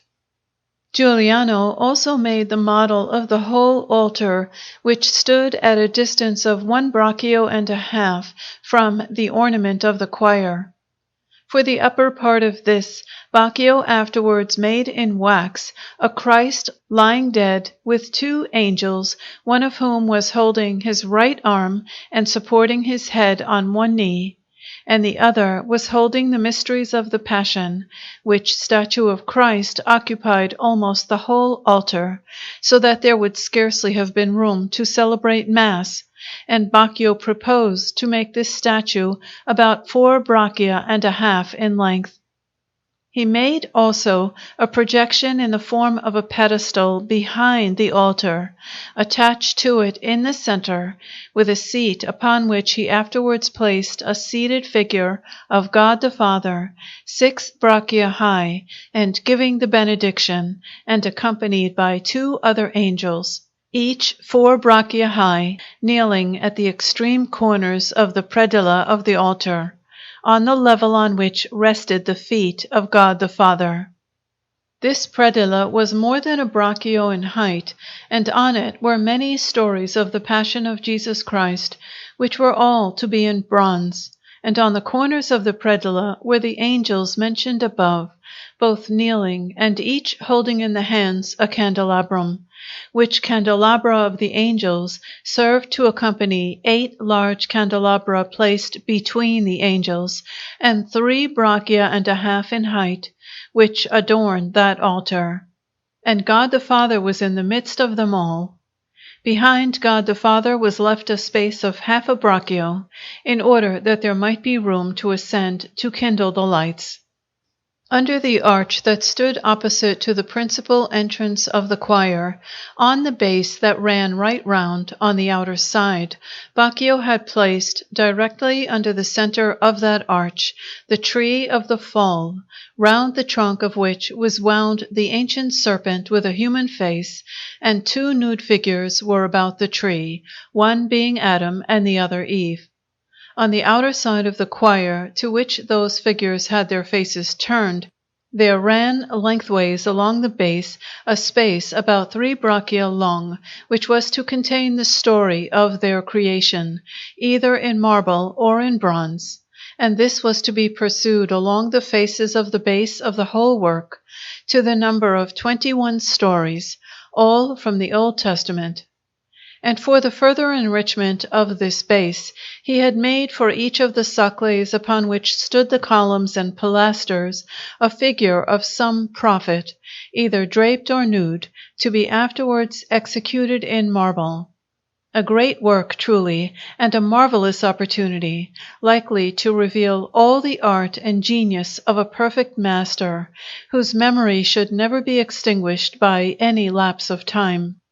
This model was shown to the Duke, and also a double series of designs made by Baccio, which, both from their variety and their number, and likewise from their beauty, for the reason that Baccio worked boldly in wax and drew very well, pleased His Excellency, and he ordained that the masonry work should be straightway taken in hand, devoting to it all the expenditure administered by the Office of Works, and giving orders that a great quantity of marble should be brought from Carrara. Baccio, on his part, also set to work to make a beginning with the statues, and among the first was an Adam who was raising one arm and was about 4 braccia in height. This figure was finished by Baccio, but since it proved to be narrow in the flanks and somewhat defective in other parts, he changed it into a Bacchus, and afterwards gave it to the Duke, who kept it in his palace many years, in his chamber, and not long ago it was placed in a niche in the ground floor apartments which His Excellency occupies in summer. He had also made a seated figure of Eve of the same size, which he had half finished, but it was abandoned on account of the Adam which it was to have accompanied. For having made a beginning with another Adam in a different form and attitude, it became necessary for him to change also the Eve, and the original seated figure was converted by him into a Ceres, which he gave to the most illustrious Duchess Leonora, together with an Apollo, which was another nude that he had executed. And Her Excellency had them placed in the ornament in front of the fish pond, the design and architecture of which are by Giorgio Vasari in the gardens of the Pitti Palace. Baccio worked at these two figures with very great zeal, thinking to satisfy the craftsman and all the world as well as he had satisfied himself. And he finished and polished them with all the diligence and lovingness that were in him. He then set up these figures of Adam and Eve in their place, but when uncovered, they experienced the same fate as his other works, and were torn to pieces with savage bitterness in sonnets and Latin verses, one going to the length of suggesting that even as Adam and Eve, having defiled paradise by their disobedience, deserved to be driven out, so these figures, defiling the earth, deserved to be expelled from the church. Nevertheless, the statues are well proportioned and beautiful in many parts, and although there is not in them that grace which has been spoken of in other places, and which he was not able to give to his works, yet they display so much art and design that they deserve no little praise. A lady who had set herself to examine these statues, being asked by some gentleman what she thought of these naked bodies, answered, "About the man I can give no judgment." And being pressed to give her opinion of the woman, she replied that in the Eve there were two good points, worthy of considerable praise, in that she was white and firm, whereby she contrived ingeniously, while seeming to praise, covertly to deal a shrewd blow to the craftsman and his art, giving to the statue the praise proper to the female body, which it is also necessary to apply to the marble, the material, and which is true of it, but not of the work or of the craftsmanship. For by such praise the craftsmanship is not praised. Thus, then, that shrewd lady hinted that in her opinion nothing could be praised in that statue save the marble. Baccio afterwards set his hand to the statue of the dead Christ, which likewise not succeeding as he had expected, he abandoned it when it was already well advanced, and taking another block of marble, began another Christ in an attitude different from the first, and together with that, the angel who supports the head of Christ on one leg, and with one hand his arm. And he did not rest until he had finished entirely both the one figure and the other.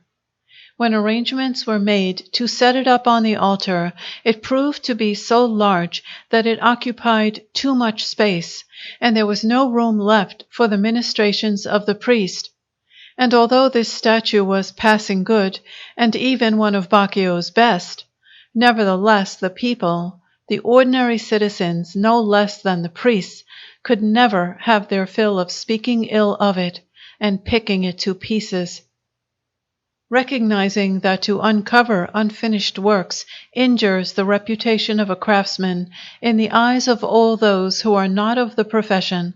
or have no knowledge of art, or have not seen the models, Baccio resolved, in order to accompany the statue of Christ and to complete the altar, to make the statue of God the Father, for which a very beautiful block of marble had come from Carrara. And he had already carried it well forward, making it half nude after the manner of a Jove, when, since it did not please the Duke, and appeared to Baccio himself to have certain defects, he left it as it was, and even so it is still to be found in the Office of Works. Baccio cared nothing for the words of others, but gave his attention to making himself rich and buying property. He bought a most beautiful farm called Lo Spinello on the heights of Fiesole, and another with a very beautiful house called Il Canton in the plain above San Salvi on the river Africo, and a great house in the Via de' Ginori, which he was enabled to acquire by the moneys and favors of the Duke. Having thus secured his own position, Baccio thenceforward cared little to work or to exert himself, and although the tomb of Signor Giovanni was unfinished, the audience chamber of the great hall only begun, and the choir and altar behindhand, he paid little attention to the words of others or to the censure that was laid upon him on that account. However, having erected the altar and set into position the marble base upon which was to stand the statue of God the Father, he made a model for this and finally began it, and employing stone cutters, proceeded to carry it slowly forward. There came from France in those days Benvenuto Cellini, who had served King Francis in the matter of goldsmith's work, of which he was the most famous master of his day, and he had also executed some castings in bronze for that king. Benvenuto was introduced to Duke Cosimo, who, desiring to adorn the city, showed also to him much favor and affection, and commissioned him to make a statue of bronze about 5 braccia high, of a nude Perseus standing over a nude woman representing Medusa, whose head he had cut off, which work was to be placed under one of the arches of the loggia in the piazza. While he was executing the Perseus, Benvenuto also did other things for the Duke. Now, even as it happens that the potter is always the jealous enemy of the potter, and the sculptor of the sculptor, Baccio was not able to endure the various favors shown to Benvenuto. It appeared to him a strange thing also that Benvenuto should have thus changed in a moment from a goldsmith into a sculptor. Nor was he able to grasp in his mind how a man who was used to making medals and little things could now execute colossal figures and giants. Baccio could not conceal his thoughts, but expressed them freely, and he found a man able to answer him. For Baccio saying many of his biting words to Benvenuto in the presence of the Duke, Benvenuto, who was no less proud than himself, took pains to be even with him. And thus, arguing often on the matters of art and their own works, and pointing out each other's defects, they would utter the most slanderous words of one another in the presence of the Duke, who, because he took pleasure in this, and recognized true genius and acuteness in their biting phrases, had given them full liberty and license to say whatever they pleased about one another before him, provided that they did not remember their quarrel elsewhere. This rivalry, or rather enmity, was the reason that Baccio pressed forward his statue of God the Father. But he was no longer receiving from the Duke those favors to which he had been accustomed, and he consoled himself for this by paying court and doing service to the Duchess. One day, among others, that they were railing at one another as usual, and laying bare many of each other's actions, Benvenuto, glaring at Baccio and threatening him, said, "Prepare yourself for another world, Baccio, for I mean to send you out of this one." And Baccio answered, "Let me know a day beforehand, so that I may confess and make my will, and may not die like the sort of beast that you are." By reason of which the Duke, who for many months had found amusement in their quarrels, bade them be silent, fearing some evil ending, and caused them to make a portrait bust of himself from the girdle upwards, both to be cast in bronze, to the end that he who should succeed best should carry off the honors. Amid this rivalry and contention, Baccio finished his figure of God the Father, which he arranged to have placed in the church on the base beside the altar. This figure was clothed and 6 braccia high, and he erected and completely finished it. But in order not to leave it unaccompanied, he summoned from Rome the sculptor Vincenzo de Rossi, his pupil, wishing to execute in clay for the altar all that remained to be done in marble. And he caused Vincenzo to assist him in finishing the 2 angels who are holding the candelabra at the corners, and the greater part of the scenes on the predella and the base. Having then set everything upon the altar, in order to see how his work, when finished, was to stand, he strove to prevail on the Duke to come and see it, before he should uncover it. But the Duke would never go, and although entreated by the Duchess, who favored Baccio in this matter, he would never let himself be shaken, and did not go to see it, being angered because among so many works Baccio had never finished one, even after his Excellency had made him rich, and had won odium among the citizens by honoring him highly and doing him many favors. For all this, His Excellency was disposed to assist Clemente, the natural son of Baccio, a young man of ability, who had made considerable proficience in design, because it was likely to fall to him in time to finish his father's works. At this same time, which was in the year 1554, there came from Rome, where he had been working for Pope Julius III, Giorgio Vasari of Arezzo, in order to serve His Excellency in many works that he was intending to execute, and in particular to decorate the palace on the piazza, and to renovate it with new constructions, and to finish the great hall as he was afterwards seen to do. In the following year, Giorgio Vasari summoned from Rome and engaged in the Duke's service the sculptor Bartolommeo Brandini, to the end that he might execute the other façade in the above-named hall, opposite to the audience chamber begun by Baccio, and a fountain in the centre of that façade. And a beginning was straightway made with executing a part of the statues that were to go into that work. Baccio, perceiving that the Duke was employing others, recognized that he did not wish to use his services any longer,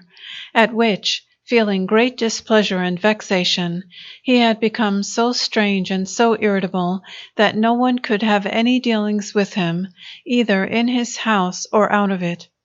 And to his son Clemente he behaved very strangely, keeping him in want of everything. For this reason Clemente, who had made a large head of His Excellency in clay, in order to execute it in marble for the statue of the audience chamber, sought leave of the Duke to depart and go to Rome on account of his father's strangeness, and the Duke said that he would not fail him. Baccio, at the departure of Clemente, who had asked leave of him, would not give him anything, although the young man had been a great help to him in Florence, and indeed Baccio's right hand in every matter. Nevertheless, he thought nothing of getting rid of him.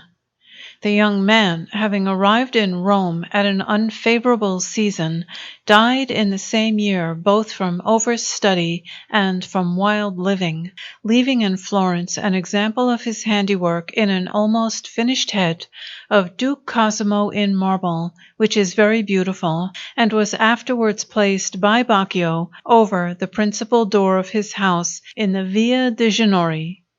Clemente also left well advanced a dead Christ, who is supported by Nicodemus, which Nicodemus is a portrait from life of Baccio. And these statues, which are passing good, Baccio set up in the Church of the Servites, as we shall relate in the proper place.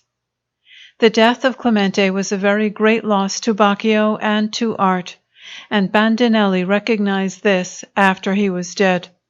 Baccio uncovered the altar of Santa Maria del Fiore, and the statue of God the Father was criticized. The altar has remained as was described above, nor has anything more been done to it since, but the work of the choir has been continued.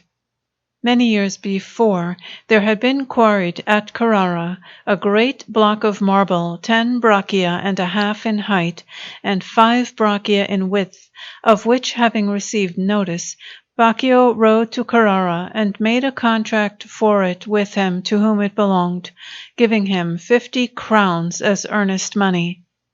He then returned to Florence, and so pestered the Duke that, by the favor of the Duchess, he obtained the commission to make from it a giant, which was to be placed in the piazza, at the corner where the lion was, on which spot was to be made a great fountain to spout water, in the middle of which was to be a Neptune in his chariot, drawn by sea-horses, and this figure was to be carved out of the above-mentioned block of marble. For this figure Baccio made more than one model, and showed them to his Excellency. But the matter stood thus without anything more being done until the year 1559, at which time the owner of the marble, having come from Carrara, asked to be paid the rest of the money, saying that otherwise he would give back the 50 crowns and break it into several pieces in order to sell it, since he had received many offers. Orders were given by the Duke to Giorgio Vasari that he should have the marble paid for, which, having been heard throughout the world of art, and also that the Duke had not yet made a free gift of the marble to Baccio, Benvenuto, and likewise Aminati, bestirring themselves, each besought the Duke that he should be allowed to make a model in competition with Baccio, and that his Excellency should deign to give the marble to him who had shown the greatest ability in his model. The Duke did not deny to either of them the right to make a model, or deprive them of the hope that he who should acquit himself the best might be chosen to execute the statue. His Excellency knew that in ability, judgment, and design, Baccio was still better than any of the sculptors who were in his service, if only he would consent to take pains, and he welcomed this competition in order to incite Baccio to acquit himself better and to do the most that he could. Bandinelli, having seen this competition on his shoulders, was greatly troubled by it, fearing the loss of the Duke's favor more than any other thing, and once more he set himself to making models. He was most assiduous in waiting on the Duchess, and so wrought upon her that he obtained leave to go to Carrara in order to make arrangements for having the marble brought to Florence. Having arrived in Carrara, he had the marble so reduced in size, as he had planned to do, that he made it a sorry thing, and robbed both himself and the others of a noble opportunity, and of the hope of ever making from it a beautiful and magnificent work. On returning to Florence, there was a long contention between Benvenuto and him, Benvenuto saying to the Duke that Baccio had spoilt the marble before it had been assigned to him. Finally, the Duchess so went to work that the marble became Baccio's, and orders were given that it should be taken from Carrara to the seashore, and a boat was made ready with the proper appliances, which was to convey it up the Arno as far as Signa. Baccio also caused a room to be built up in the loggia of the piazza, wherein to work at the marble. In the meantime he had set his hand to executing cartoons, in order to have some pictures painted which were to adorn the apartments of the Pitti Palace. These pictures were painted by a young man called Andrea del Minga, who handled color passing well. The stories painted in the pictures were the creation of Adam and Eve, and their expulsion from paradise by the angel, a Noah, and a Moses with the tables, which finished, he then presented them to the Duchess, seeking to obtain her favor in his difficulties and contentions. And in truth, if it had not been for that lady, who loved him for his abilities and held him on his feet, Baccio would have fallen headlong down, and would have lost completely the favor of the Duke. The Duchess also made much use of Baccio in the Pitti Garden, where she had caused to be constructed a grotto full of tufa and sponge stone formed by the action of water, and containing a fountain. And for this Baccio had caused his pupil Giovanni Francesco to execute in marble a large basin and some goats of the size of life, which spout forth water, and likewise for a fish pond, after a model made by himself, a countryman who was emptying a barrel full of water. For these reasons the Duchess was constantly helping and favoring Baccio with the Duke, who finally gave him leave to begin the great model of the Neptune, on which account he once more sent to Rome for Vincenzo de Rossi, who had previously departed from Florence with the intention of making him help to execute it. While these preparations were in progress, Baccio was seized with a desire to finish the statue of the dead Christ, supported by Nicodemus, which his son Clemente had carried well forward. For he had heard that Buonarroti was finishing one in Rome, that he had begun to carve from a large block of marble, containing 5 figures, which was to be placed on his tomb in Santa Maria Maggiore. Out of emulation with him, Baccio set to work on his group with the greatest assiduity, with assistance, until he had finished it. And meanwhile he was going about among the principal churches of Florence, seeking for a place where he might set up that work, and also make a tomb for himself. But for long he found no place for the tomb that could content him, until he resolved on a chapel in the Church of the Servites, which belongs to the family of the Pazzi.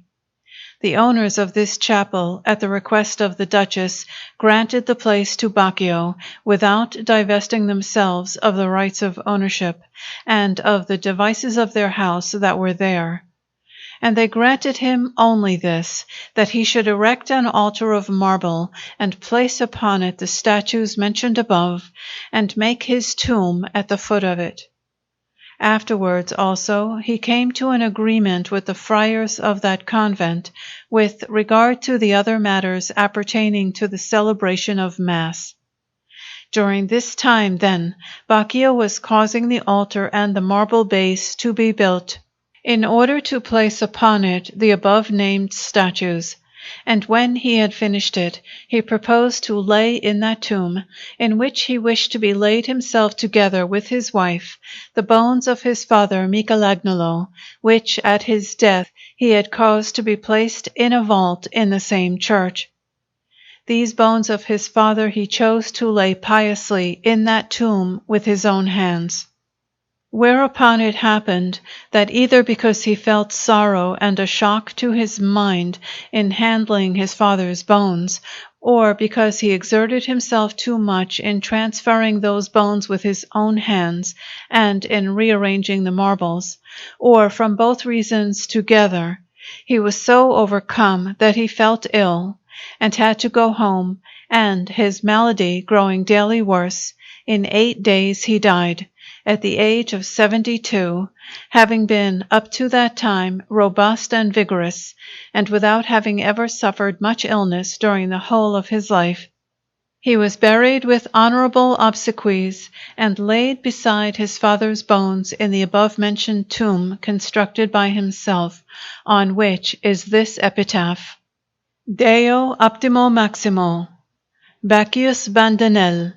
divi Jacobi eques, sub hac servatoris imagini, a se expressa, cum Jacoba Donia, uxori quiescit annum 1559. He left behind him both sons and daughters, who were the heirs to his many possessions in lands, houses, and money, which he bequeathed to them, and to the world he left the works in sculpture described by us, and designs in great numbers, which are in the possession of his family, and in our book there are some executed with the pen and with chalk, than which it is certain that nothing better could be done. The marble for the giant was left more in dispute than ever, because Benvenuto was always about the Duke, and wished, in virtue of a little model that he had made, that the Duke should give it to him.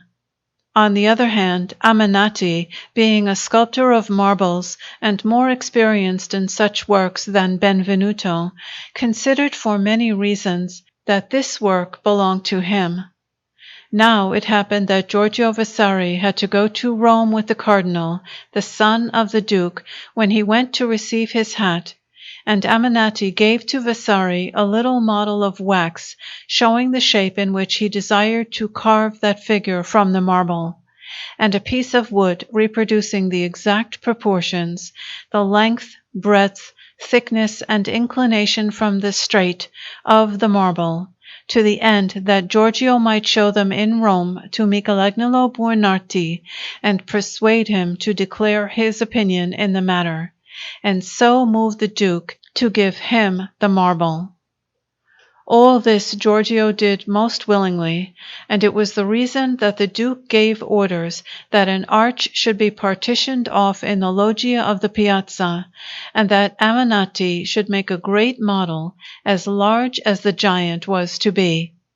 Having heard this, Benvenuto rode in a great fury to Pisa, where the Duke was, and said to him that he could not suffer that his genius should be trampled under foot by one who was inferior to himself, and that he desired to make a great model in competition with Aminati, in the same place. And the Duke, wishing to pacify him, granted him leave to have another arch of the loggia partitioned off, and caused to be given to him materials for making, as he desired, a large model in competition with Aminati. While these masters were engaged in making their models, after having made fast their enclosures in such a manner that neither the one nor the other could see what his rival was doing, although these enclosures were attached to each other, there rose up the Flemish sculptor Maestro Giovanni Bologna, a young man not inferior in ability or in spirit to either of the others. This master, being in the service of the Lord Don Francesco, Prince of Florence, asked His Excellency to enable him to make a giant, which might serve as a model, of the same size as the marble, and the prince granted him this favor. Maestro Giovanni Bologna had as yet no thought of having the giant to execute in marble, but he wished at least to display his ability, and to make himself known for what he was worth. And having received permission from the prince, he also began a model in the convent of San Croce. Nor was Vincenzio Danti, the sculptor of Perugia, a younger man than any of the others, willing to fail to compete with these three masters, not in the hope of obtaining the marble, but in order to demonstrate his spirit and genius. And so, having set to work on his own account in the house of Messer Alessandro, the son of Monsignor Ottaviano de Medici, he executed a model good in many parts and as large as the others. The models finished, the Duke went to see those of Aminati and of Benvenuto, and being more pleased with that of Aminati than with that of Benvenuto, he resolved that Aminati should have the marble and make the giant, because he was younger than Benvenuto and more practised in marble. The disposition of the Duke was strengthened by Giorgio Vasari, who did many good offices with His Excellency for Aminati, having perceived that, in addition to his knowledge, he was ready to endure any labor, and hoping that from his hands there would issue an excellent work, finished in a short time. The Duke would not at that time see the model of Maestro Giovanni Bologna, because, not having seen any work by him in marble, it did not seem to him that he could entrust to that master, as his first work, so great an undertaking, although he heard from many craftsmen and other men of judgment that Giovanni Bologna's model was in many parts better than the others. But if Baccio had been alive, there would not have been all that contention among those masters, because without a doubt it would have fallen to him to make the model of clay and the giant of marble. This work then was snatched from Baccio by death, but the same circumstance brought him no little glory, in that it revealed by means of those 4 models, the reason of the making of which was that Baccio was not alive, how much better were the design, judgment, and ability of him who placed on the piazza the Hercules and Cacus, as it were, living in the marble, the excellence of which work has been made evident and brought to light even more by the works that have been executed since Baccio's death by those others, who, although they have acquitted themselves in a manner worthy of praise, have yet not been able to attain to the beauty and excellence that he placed in his work. Afterwards, Duke Cosimo, for the marriage of Queen Joanna of Austria, his daughter-in-law, 7 years after the death of Baccio, caused the audience chamber in the great hall, begun by Baccio, of which we have spoken above, to be finished. And he chose that the head of this work of completion should be Giorgio Vasari, who has sought with all diligence to put right the many defects that would have been in it, if it had been continued and finished after the original design followed in the beginning by Baccio. Thus that imperfect work has now been carried with the help of God to completion, and is enriched on its side faces by the addition of niches and pilasters, and statues set in their places. Moreover, since it was laid out awry and out of square, we have taken pains to make it even in so far as has been possible, and have raised it considerably with a corridor of Tuscan columns at the top. And as for the statue of Leo begun by Baccio, his pupil Vincenzo de Rossi has finished it. Besides this, that work has been adorned with friezes full of stucco work, with many figures large and small, and with devices and other ornaments of various kinds. And under the niches and in the partitions of the vaulting have been made many and various designs in stucco, and many beautiful inventions in carving, all which things have enriched the work in such a manner that it has changed its form, and has gained not a little in beauty and grace. For whereas, according to the first design, the ceiling of the hall being 21 braccia above the floor, the audience chamber did not rise higher than 18 braccia, so that between it and the old ceiling there was a space of only 3 braccia. Now, after our design, the ceiling of the hall has been raised so much that it has risen 12 braccia above the old ceiling, and 15 above the audience chamber of Baccio and Giuliano, so that the ceiling is now 33 braccia above the floor of the hall. And it certainly showed great spirit in his excellency, that he should resolve to cause to be finished in the space of 5 months, for the above-named nuptials, the whole of a work of which more than a third still remained to do, although it had taken more than 15 years to arrive at the condition in which it was at that time. So eager was he to carry it to completion. But it was not only Baccio's work that His Excellency caused to be completely finished, but also all the rest of what Giorgio Vasari had designed, beginning again from the base that runs over the whole of that work, with a border of balusters in the open spaces, which forms a corridor that passes above the work in the hall, and commands a view on the outer side of the piazza and on the inner side of the whole hall. Thus the princes and other lords will be able to see, without being seen, all the festivals that may be held there, with much pleasure and convenience for themselves, and then to retire to their apartments, passing by the private and public staircases through all the rooms in the palace. Nevertheless, to many it has caused dissatisfaction that, in a work of such beauty and grandeur, that structure was not made square, and many would have liked to have it pulled down and then rebuilt true to square. But it has been judged to be better to continue the work in that way, in order not to appear presumptuous and malign towards Baccio, and also because otherwise we would have seemed not to have the power to correct the errors and defects found by us, but committed by others. But returning to Baccio, we must say that his abilities were always recognized during his lifetime, yet will be recognized and regretted much more now that he is dead. And even more would he have been acknowledged for what he was when alive, and beloved, if he had been so favored by nature as to be more amiable and more courteous, because his being the contrary, and very rough with his tongue, robbed him of the goodwill of other persons, obscured his talents, and brought it about that his works were regarded with ill will and a prejudiced eye, and therefore could never please anyone. And although he served one nobleman after another, and was enabled by his talent to serve them well, nevertheless he rendered his services with such bad grace that there was no one who felt grateful to him for them.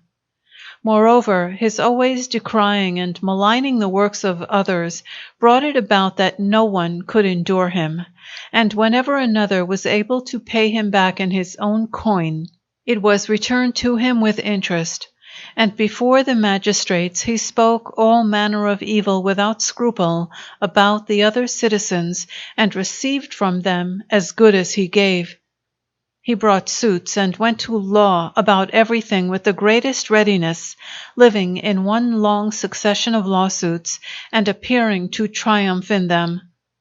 But since his drawing, to which it is evident that he gave his attention more than to any other thing, was of such a kind and of such excellence that it atones for his every natural defect, and makes him known as a rare master of our art, we therefore not only count him among the greatest craftsmen, but also have always paid respect to his works, and have sought not to destroy, but to finish them and do them honor, for the reason that it appears to us that Baccio was in truth one of those who deserve honorable praise and everlasting fame.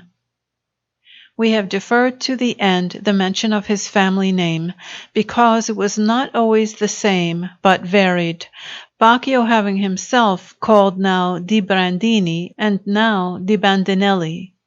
In his early prints the name di Brandini may be seen engraved after that of Baccio, but afterwards he preferred the name di Bandinelli, which he retained to the end and still retains, and he used to say that his ancestors were of the Bandinelli of Siena, who once removed to Gaiole, and from Gaiole to Florence.